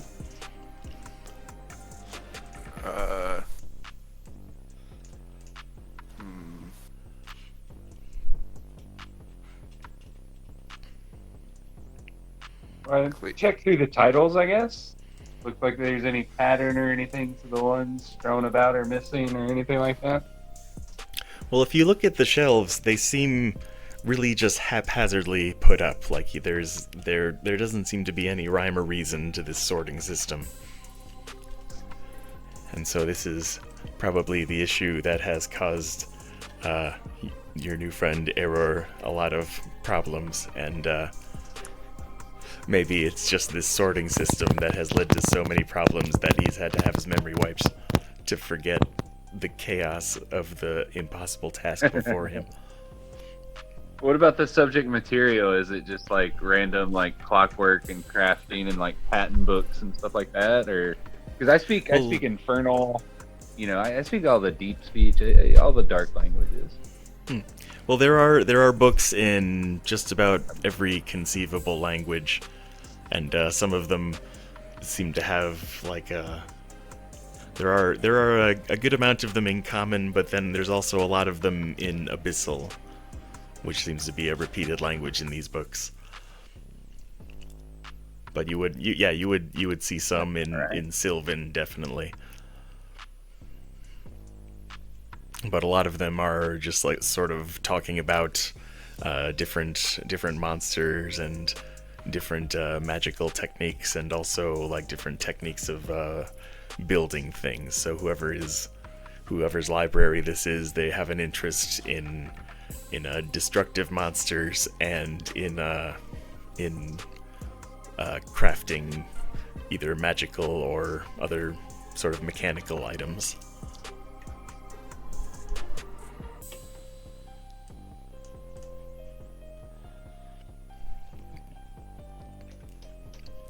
But as you do come through here, there are little like torch sconces on the wall that make it very visible, so you don't need dark vision to see around here. Like it's very well lit.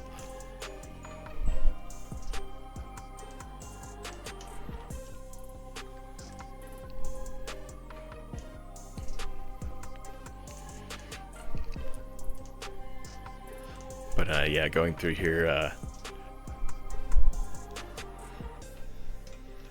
you can kind of.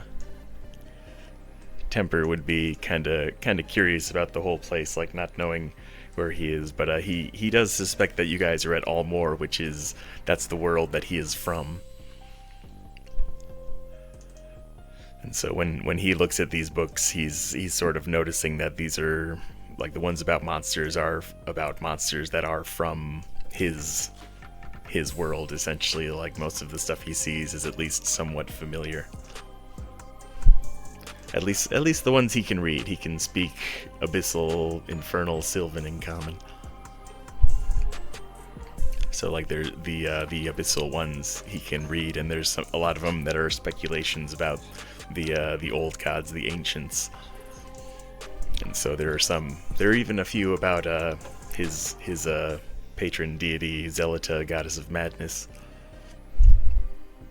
which those books tend to be all over the place because madness is the subject. Is there anything in Giant? So you say they read like Hunter S. Thompson? Sorry, I can't hear you now. I can't hear it. Are you... Pinkerton? Yep. I think my mic was down. You guys do see a book titled Fear and Loathing in Mirage, which Mirage is a city on this world that's essentially half Las Vegas and half New Orleans. Beautiful. Is there anything in Giant? Because that's a language that Cleaver knows.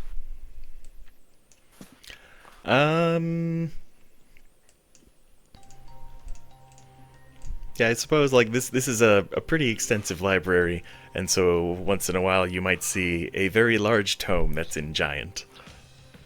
But they would essentially be in the same categories, like monsters and stuff about the ancients, and then also some of them about crafting stuff, with which giants in this world are not known for crafting things, so their stuff would be more like, you know, history of the giants and why they have their little hierarchy. What's it called? The ordning. Ordning. Yeah.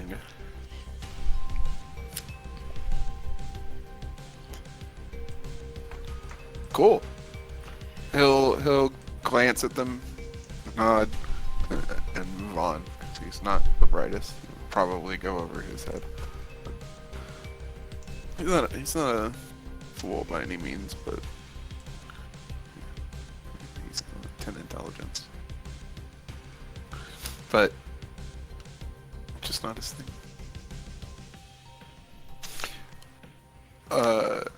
Just so books on books on books on books is the vibe. Let's continue on. Well, Temper, one thing that he would say, because he did a little bit of exploring before he got you guys up, before you guys were awake, essentially. But he would say that there is just something weird about these books. Like, he could have sworn that he saw some of them moving, but he can't be sure because it was like out of the corner of his eye. But he'd definitely be like, definitely, I wouldn't pick through them too much. I'm getting a weird vibe from this place. Could Oh, so you're saying I shouldn't animate the books to aid us, but... could Corvin? Yeah, take I wouldn't do that. Could Corvin take a look around? He's got pretty good perception. His passive is like 24. All right. Well, are you just sort of looking around? Just looking around around, listening for anything, maybe crawling around. Actually, hold on, everybody, don't move anymore. When the skeleton passes this bookshelf, I need the skeleton to do an acrobatics check.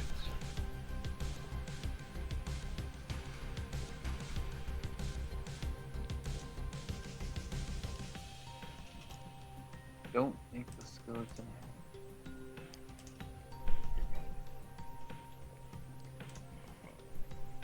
Just like a dex.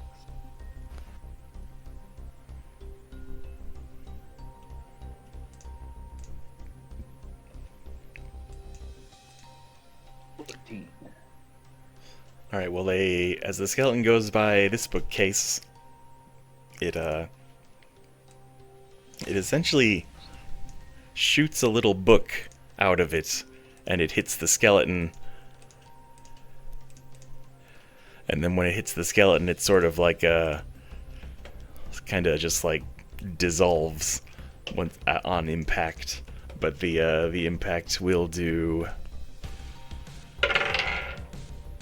2 damage to the skeleton.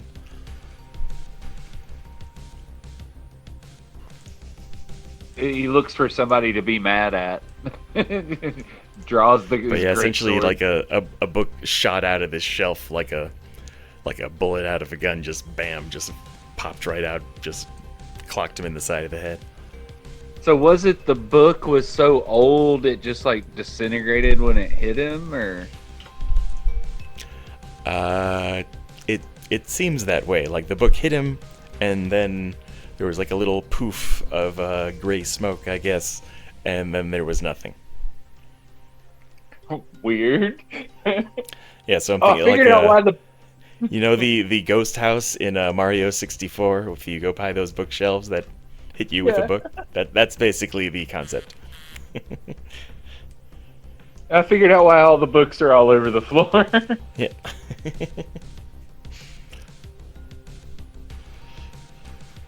But yeah, after that happens, Temper would kind of go up there and be like, I don't know, and he would sort of just gently tap his toe on this square and then take a step in front, and this bookshelf seems to not be firing another book. But Temper's sort of just like very slowly, I don't think I like this library. Are we search it for a trap? Search it for ghosts? I don't know. Well, just to save time, if you inspect this bookcase, like especially after the book has fired out, it just seems like a regular bookcase. Like there wasn't there wasn't like a spring-loaded thing, or there wasn't like a, or it doesn't seem like there was a spirit or anything. But there's definitely something going on with these books. Can I inspect the book that flew out? The book sort of disappeared into a little cloud of gray mist. Oh, okay. But there is another book on the floor. Are there any books that look like they have like a dent in them, like the binding's like really messed up, like they got thrown? Well, the books on the shelves are pretty well kept. Like it even seems like even the old ones, like somebody has very painstakingly kept up the leather covers. Well, no, I'm talking about the ones on the floor. Well, this one on the floor, it does have like a little dent in the corner. Can I nudge it with my rapier? Yep. Well, You have angered the book. poking the book on the floor, just it reacts like a book would. So if you hit it hard enough with your rapier, you would probably pierce the leather cover. Or if you just nudge it, it would move. He's just kind of nudging it, maybe trying to like flip the cover. Yeah, well, it's a book written in common called The Shackled Coffin, and it seems to be a story about a necromancer that was buried in a coffin but wrapped in chains just in case he came back. And did he? Well, I don't want to ruin the ending, but... Oh, okay. I see. But there are, if you flip through it, you would see a few, pencil-drawn images of a magic user wrapped in chains and thrown into a coffin, sort of like giving him a cursed burial so he would never rise again. Very Emotep from The Mummy, I guess. That's funny. That's cool, though. Corvin will just kind of I guess pick the book up and put it back on a shelf and just keep going. Alright. Yeah, Temper is sort of tentatively going forward. He doesn't trust any of these bookcases now. But he seems to inch towards this one and doesn't get shot by anything, so... Corvin will stride confidently forward.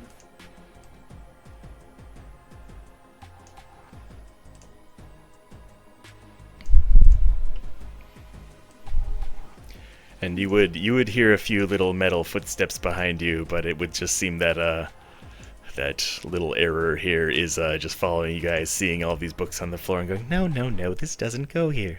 No, no, no, this is wrong. This is in the wrong section. Section not found. Poor little guy. Is he just carrying like 10, 12 books now? Yeah, well, he can only, like, he's quite small, so he would probably only be able to carry, like, a couple of these books at a time. So he's basically going one book at a time, reading the book and looking for its place on the shelf. But it seems like he's having issues of his own without a memory and being somewhat convinced that he's in charge of this place, but not really getting it. I'm just glad he's not like picking up a book and then like walking over to another book and being like, oh no, this one has to go back somewhere else, and like putting the other book down and like picking up another one. Well, that's essentially what's happening. He's kind of like, you know, one step forward, two steps back librarian. Okay. What does Corvin see with his beautiful elf eyes? Well, standing there, you can see down to the end of this hallway. And then a bit down in that direction. There's an invisible wall. Is there? Oh, I guess I originally had this set up with dynamic lighting, but there should not be a wall there. Can you drag your guy past it? No, Oh, no. I can't get. Hold, please. There is an issue.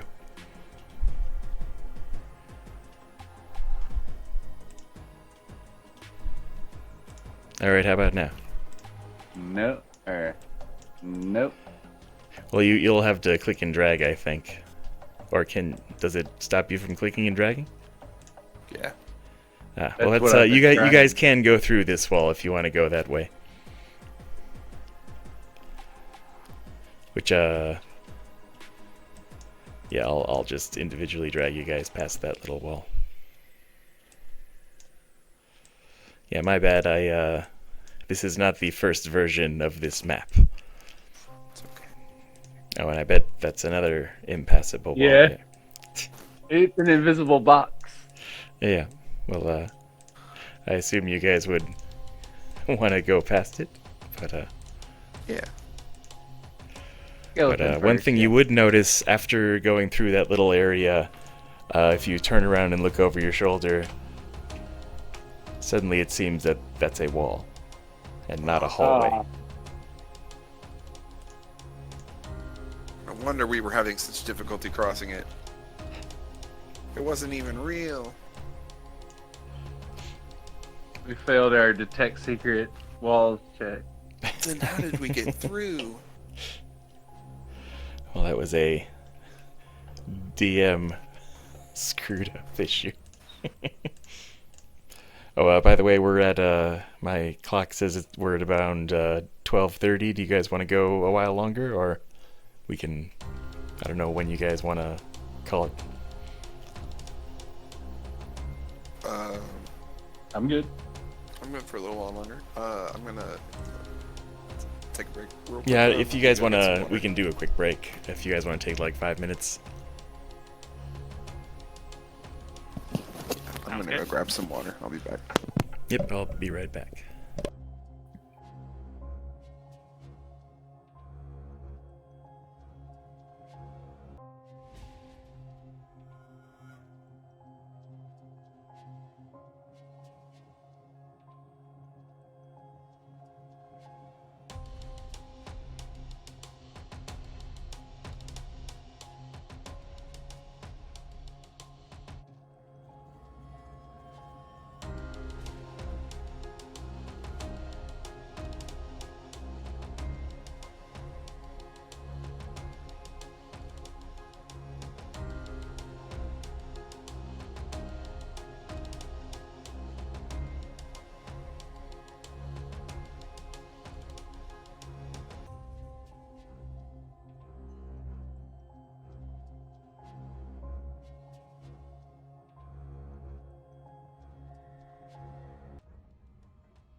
I just noticed that clock blocked comment. That's funny.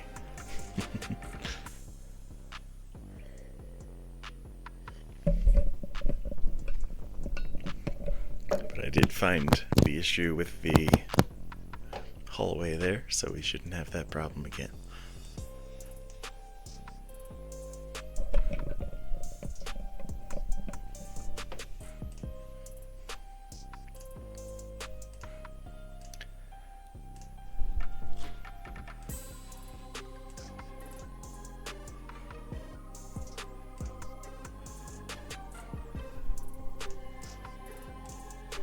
Alright, I'm back.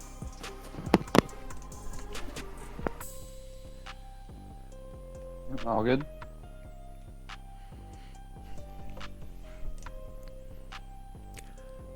Oh, are we all back? Yep. All right. Yep.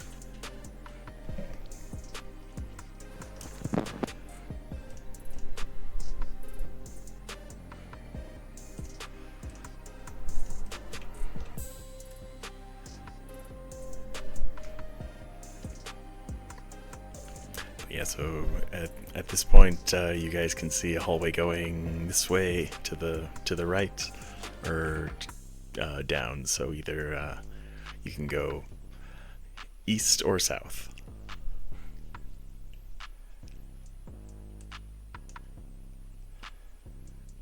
Do we want to go east and check the hallways, or just keep on going?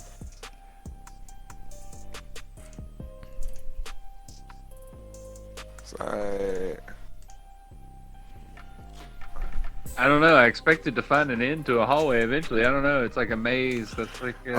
Corvin will kind of scoot down this hallway and like peek around the corner here and try to see down this hallway. Okay. This one ends in another branch off to the west. I'll move down here and do the same.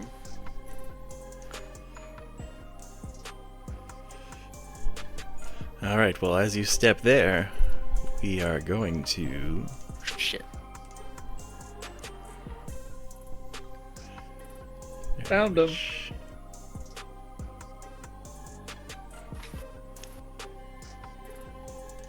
That's what it is. Okay. We are going to roll for initiative. Are those book monsters? Well, I suppose if we're going to start combat, I'll say they are swarms of animated books.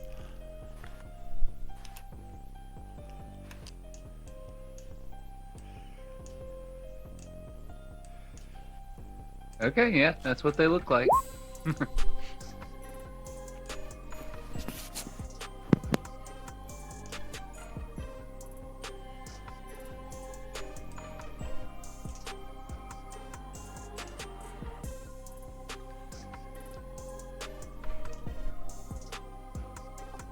You have anger. 13.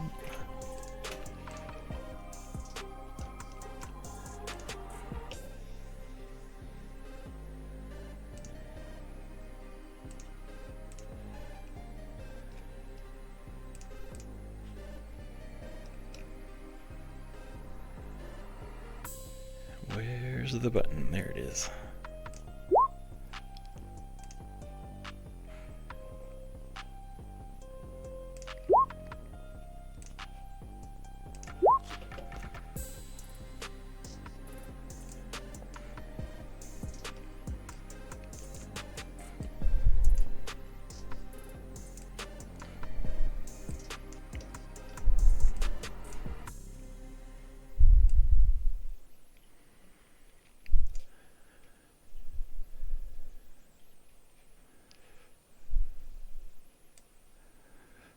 Oh, and we need a roll for the skeleton. And Corvin doesn't have a spot on the thing. All right. Rolled a 16.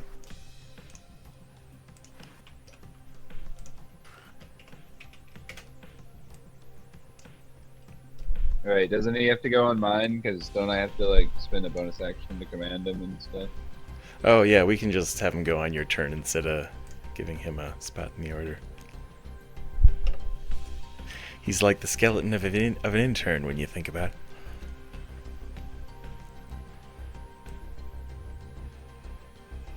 I mean, there's a Oh, good actually, really quick. Sorry, something I Skeleton turn. missed. But Corvin, I need you to do a acrobatics check. Okay. You went in front of one of these sneaky bookcases. An acrobatics check or a dex save? I suppose you could do either one, so whichever one That works is better, I good. guess. Yes, because I have. He has dex saves, so.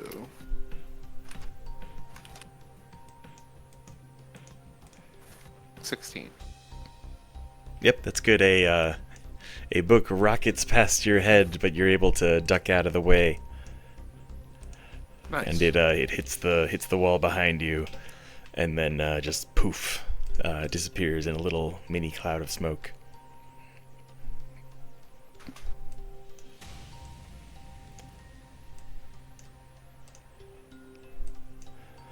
But we will start with, I guess, Tempers first. He will go.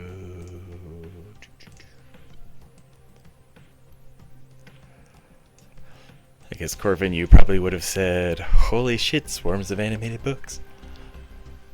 Or something similar. But Temper would definitely just rush over there. He's gonna dash. And that gets him to there.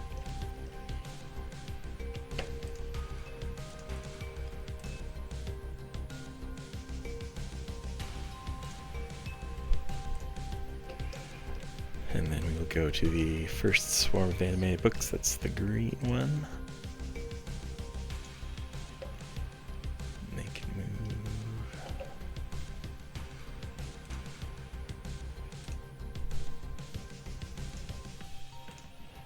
So this little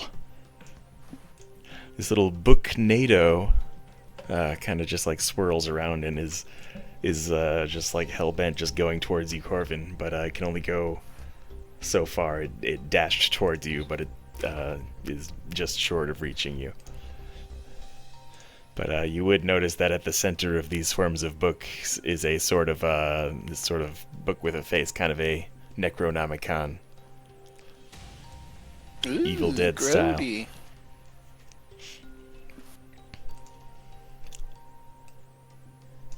That book's possessing other books.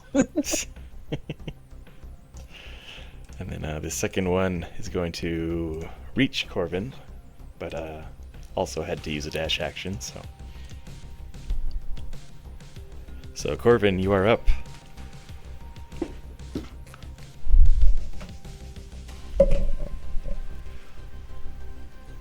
So how do you react to inflammatory literature? That's certainly one way to put it. Let me make sure I'm reading this one thing right.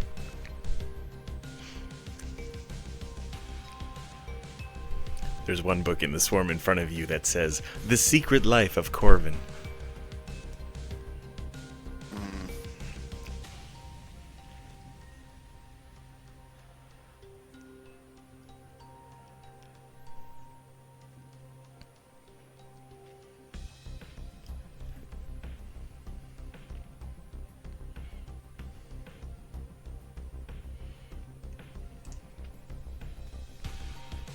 Let me make sure. Sorry. I always forget how this works. Okay. Okay.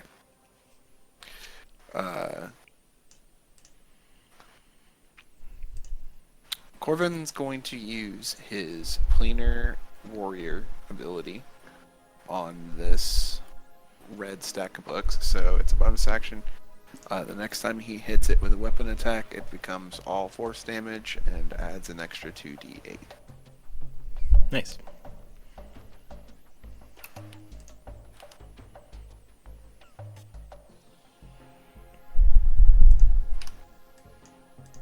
Wait, no.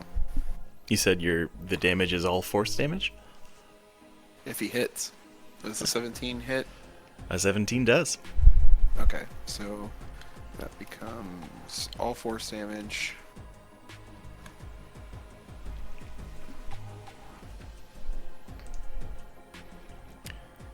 Oh wait, let me make sure that plus is correct. Yes. Okay. Low damage on those d8s, or middling, but 19 force damage. Well, it still damages him pretty well. Like, the swarm is, it's not all hard cover. Ha! Ho ho ho! Ho ho! There are even a few brochures in there. That's Join the his cult of first- Zelata. You'll love it. so after that's you his go first crazy. Attack. He will use his second attack, and he'll just attack the same one. He's not gonna do any teleportery. And is that still force damage? No, it's only the one. Let me make sure, but it's only the.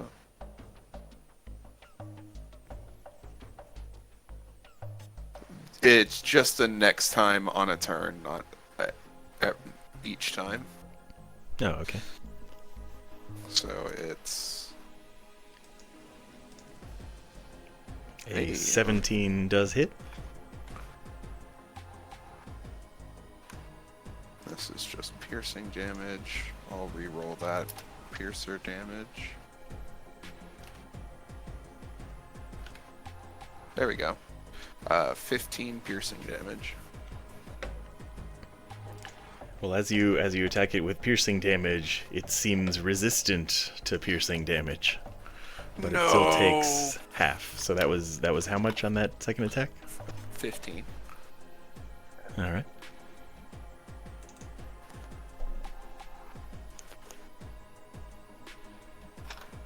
Excuse me.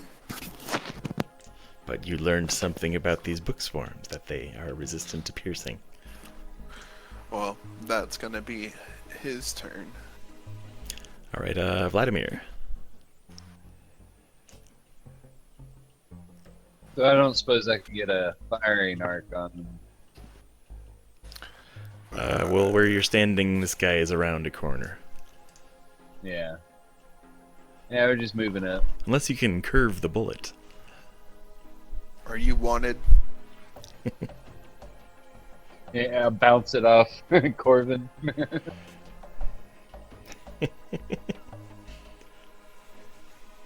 Teamwork. Stand at an angle.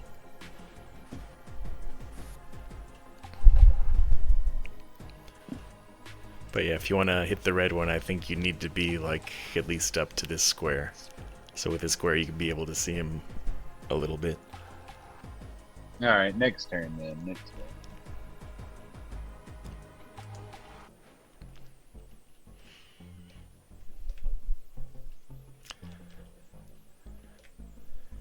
And actually, before Cleaver goes, the echo of your footsteps echoes down the hallway a bit.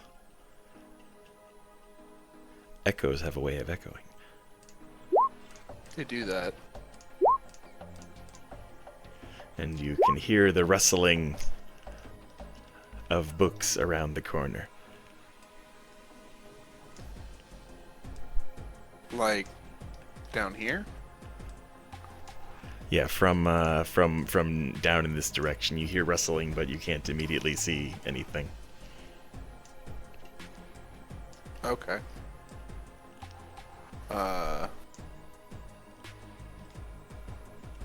Can you do me, let's see. Can you do me a favor and make my token large? He's going to use an action to become his hybrid warbear or werebear form. So that he Alright. gets increased speed.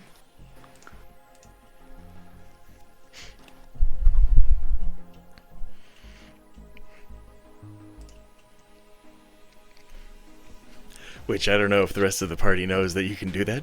If they don't, then it's quite a surprise. Holy shit, you're a bear.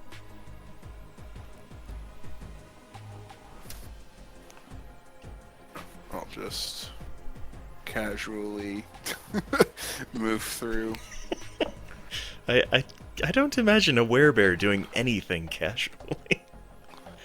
Stand aside. Now I'm just picturing I'll one just, like, tiptoeing through a library, trying to respect the no talking loudly here rule. he'll just move up. He used his action to become a bear, so. Alright, so Aquila.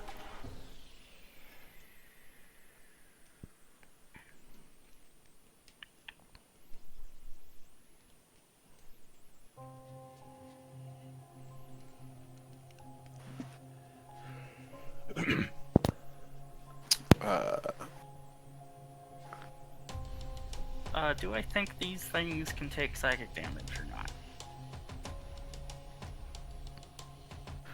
not? Do Is an the- Arcana roll to see if you know about Sure.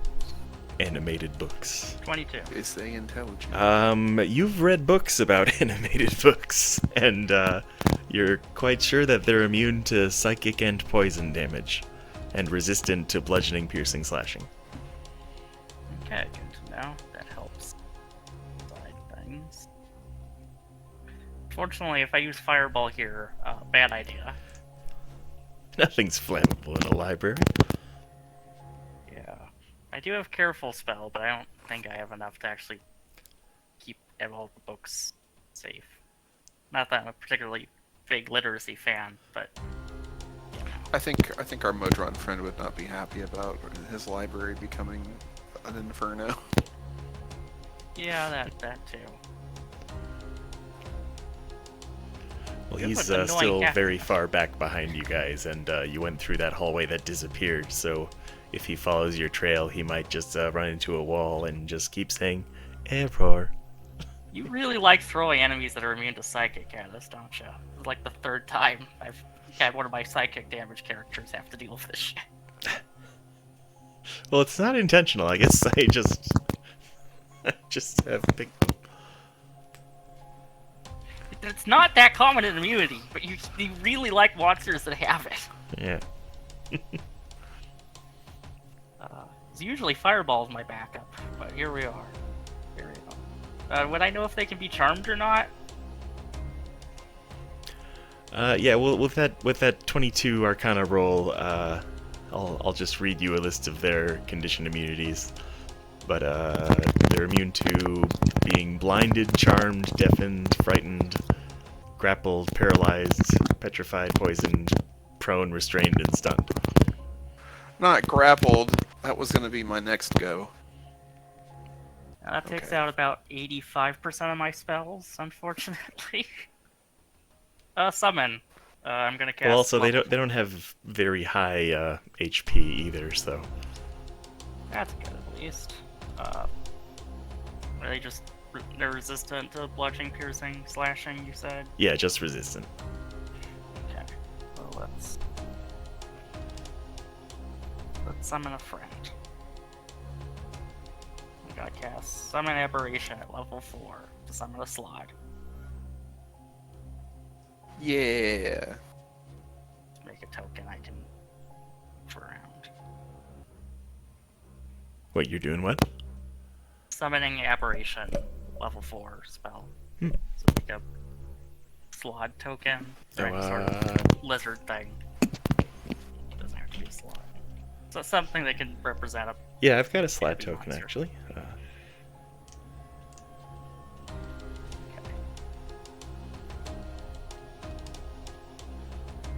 Let's see.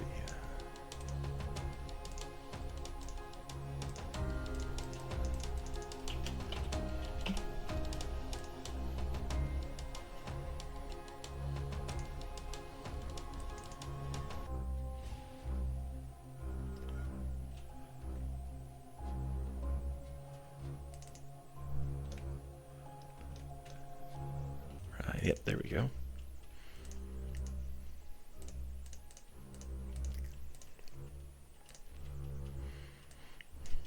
Yeah, so you can put that wherever you want it summoned. Where is he? No. He's right here. There, thank you. There he goes. So pop him over here. No. That was 3 feet. Oh. No. My turn, I'll shove myself back 5 feet. So we'll go to Slog's turn. He's got to move to the red one. Try and slash him. Alright. Slash away. He gets 2 claw attacks.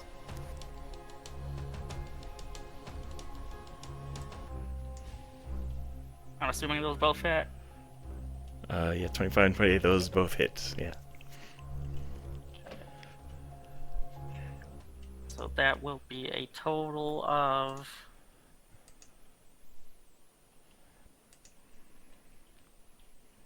22 slashing damage. Well, you had 2 attacks. It's 1d10 plus 7 each, so I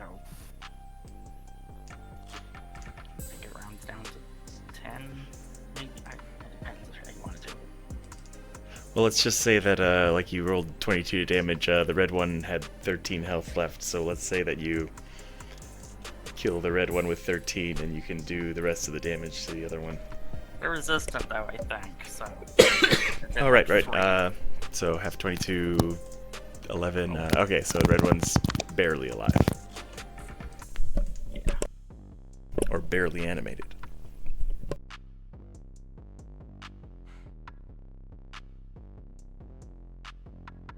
And I assume that's Andy, your turn? Yep. Alright, so...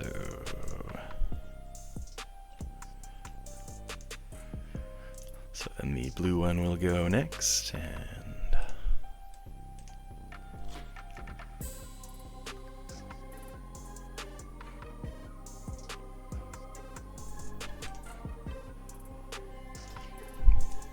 Alright, it's gonna fly up here and attack the slod.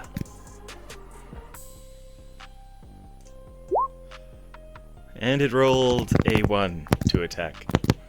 It sort of spins around, and the slot is unmoved by the literature.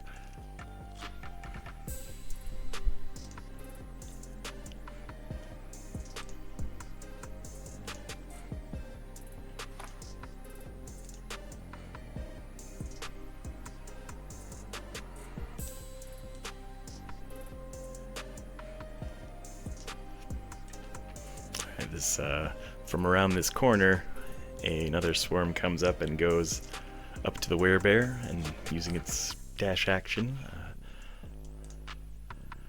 And then we are at temper. Who will? Let's see. He'll scoot around behind the blue one and attack it with advantage.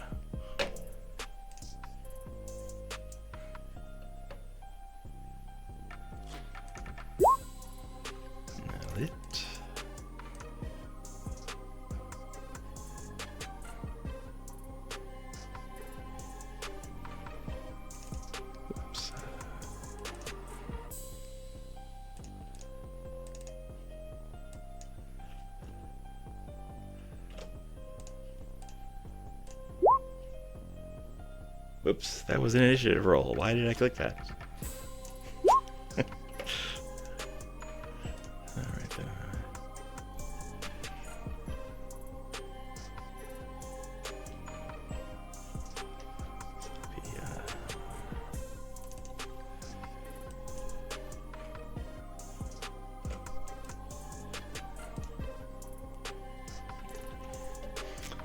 Alright, that'll be his turn.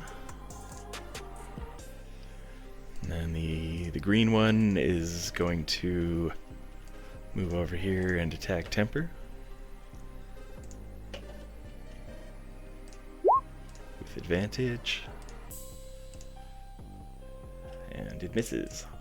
That will provoke from Slod, too. Ah! Well then the slot He can does get an attack opti. it.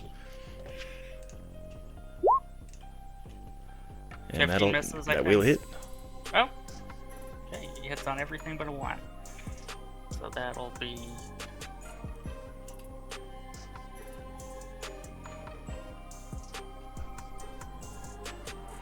Eight slashing.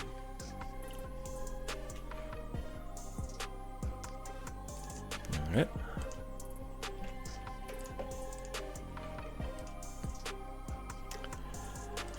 Then this red one will attack Corvin with a slam attack. Yes, disadvantage because I have a cloak Ah. of displacement. Well, then it's a 10 to hit, which I think I can safely assume misses. Yeah, definitely. And Corvin, you are up. Corvin grins because he's finally been presented with an opportunity to do his teleport nightcrawler thing the way he loves so much. He's gonna teleport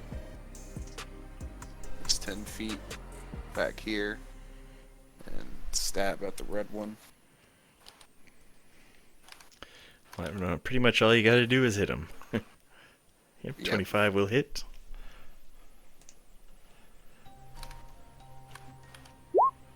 Fault damage. Then he's going to... And the red swarm of books is reduced to shreds of paper. Nice. He's going to blip one more time over here. Yep. Okay. Ooh. He's going to re-roll that damage. No, he's not. But he is going to now get a third attack because there's 3 creatures within. Wait, so to the blue one that was 9 damage? Yes, Is that a piercing. piercing?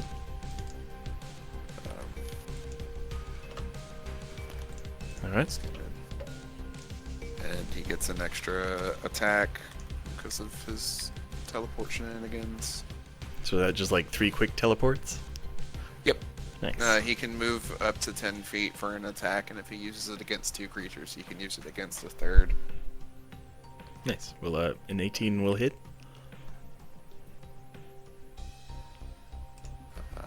For 15 piercing. And then he will use some of his movement to casually slide around here to give his buddy Temper some advantage. Alright, and Vladimir.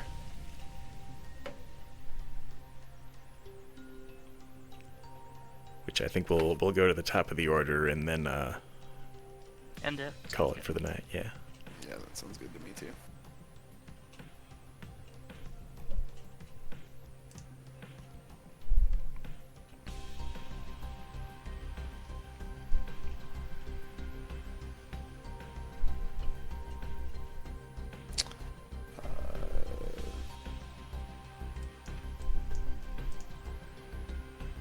So do I think a firebolt might have catastrophic consequences?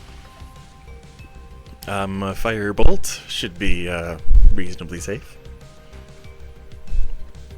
These books are Okay, yeah. mostly paper, so they should burn.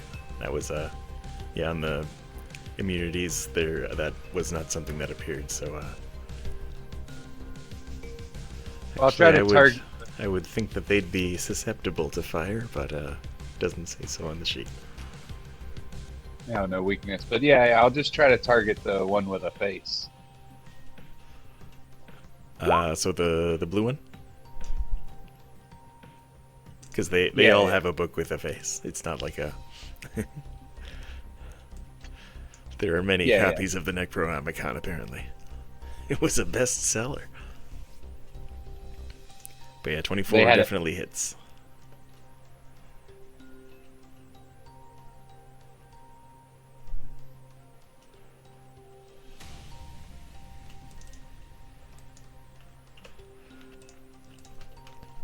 Alright, well the blue one seems to burn nicely, but it is still mostly alive.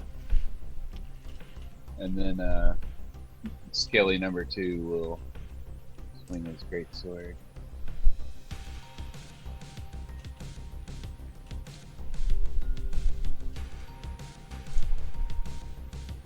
A 20 will hit.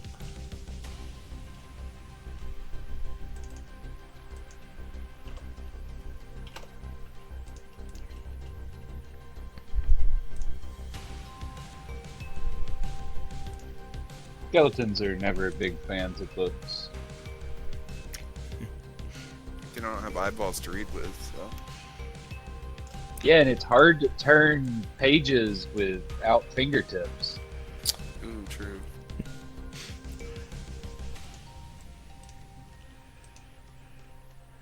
Well, both of these books or these animated book swarms are going to need to dash to get into the fray, so they will. And Cleaver finds himself suddenly partially surrounded, but is still a large bear man. Grar. You've unfortunately rendered so many of my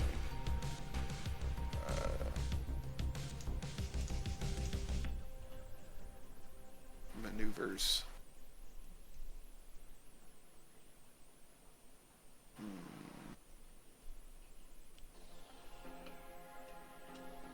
Damn. The one time I don't have sweeping attack. Oh well.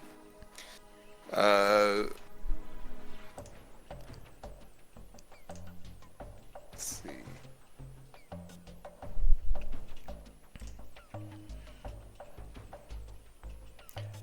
Cleaver can see out of the corner of his eye. It looks like one of these books has a copy of the Berenstein Bears and their trip across the Phlogiston. Oh. Which way is it spelled?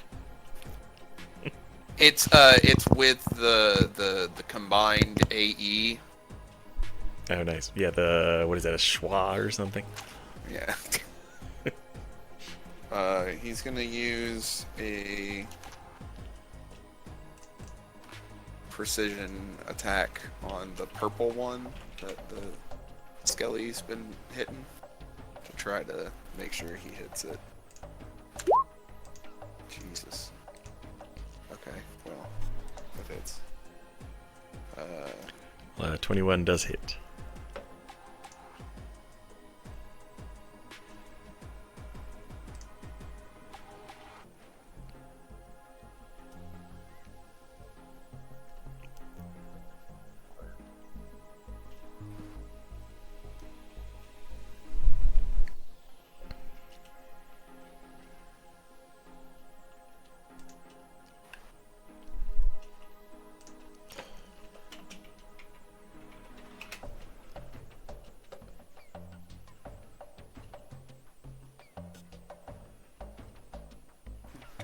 I guess the A thing is a Latin diphthong, if anybody was wondering. I guess a schwa is an upside down E or something. The more you know. It's 15. A 15 slashing. will succeed in a hit. Oh no, that's damage. Or was that was damage? On the Yeah. Was that purple, The yellow, purple or one. pink? Purple.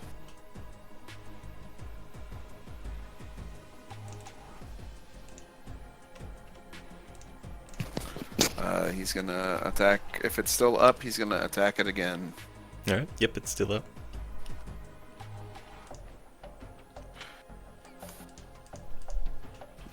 Yeah. That's a successful hit, 29, nice. Oh. 9 more slashing. If it's still up, he's gonna attack it again. Yeah, all the slashing damage it just does half damage to him. Yeah. 13.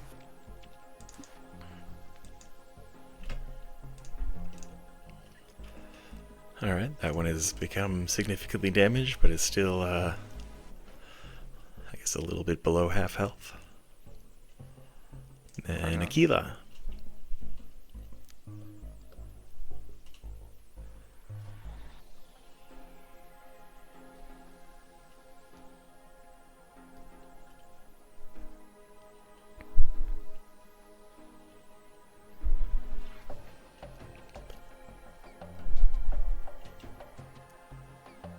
Aquila, are you there? You're up. Sorry, muted. Oh, it's fine. Not good. Pink book, make a strength save, DC 21. All right. I'm trying to shove it telekinetically with my bonus action. It rolled a 5. It gets moved down 5 feet. How many feet? Just 5, 1 square. So, is it supposed to go away from you, or? Just down. So I'm pushing it. Alright. Yeah, there. Because that helps for So they are nicely lined up. Okay. I'm going to split spell, attack both yellow and pink with a firebolt. All right. Let's kiss. That. Little pew pew. Here's yellows, here's pinks. Nice. Yeah, both of those hit. So 18 fire to yellow, 12 fire to pink. And that.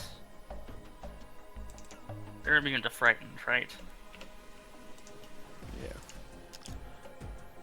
yes. Okay. It's we're a not swarm of worried. books around a Necronomicon. They know horror. I figured, but this way I don't have to roll for a thing that won't do anything anyway. I can still teleport. I'll teleport here just for fun. Actually, no. I won't. Never mind. I'll go to Slod, who's going to... He gets flanking for the blue buck. Yep. So he's got advantage. Yeah, that basically means that he has to roll Snake Eyes to not hit, I believe. All right. Do you feel lucky? That's not Snake Eyes. All right. That's not Snake Eyes, so that's 2 hits. Well, he might kill him on the first hit, Okay, and if he's got 2 hits, he can move between the 2 hits. That's fine. okay. Let's see. He's gonna do 9 slashing. Is that enough, or is he got It's down to 1 HP. well, then he hits it again and it dies. Yep, it is extremely dead. Yeah, 5, 10, 15, 20, 25. He'll hold the line here. Actually, no, he'll move here.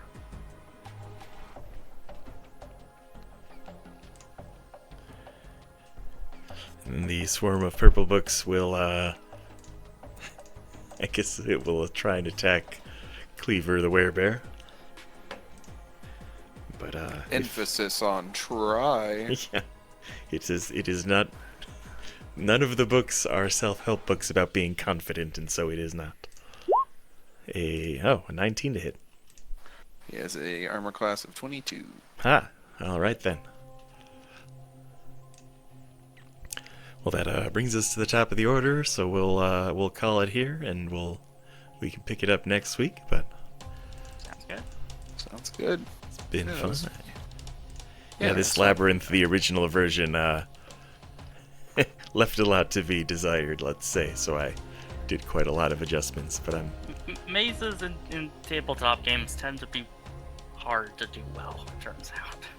yeah. Yeah, it's Well, not- and the original one had the dynamic lighting thing going because I wanted to potentially have like things creeping up behind people if they went too far. But yeah, it's just one of those. In practice, I'm learning that just maybe don't do mazes as much. Yeah. Pathfinder is a book where one of the creative directors of Pathfinder is like, we tried to do a maze in one module, it was so bad, we have a rule we never do them again. they just outlawed them. No mazes. Well, this was pretty much my second attempt at a maze, and perhaps my last. I like There. the disappearing one thing. It just didn't work. I like it though. Yeah, well, I did find that problem and fix it, but Yeah, that was fun. Thanks for hosting it. See, take care. yeah. Well, thanks for playing, and I'll see you guys good next night. week. Sounds good. I look forward to. Peace.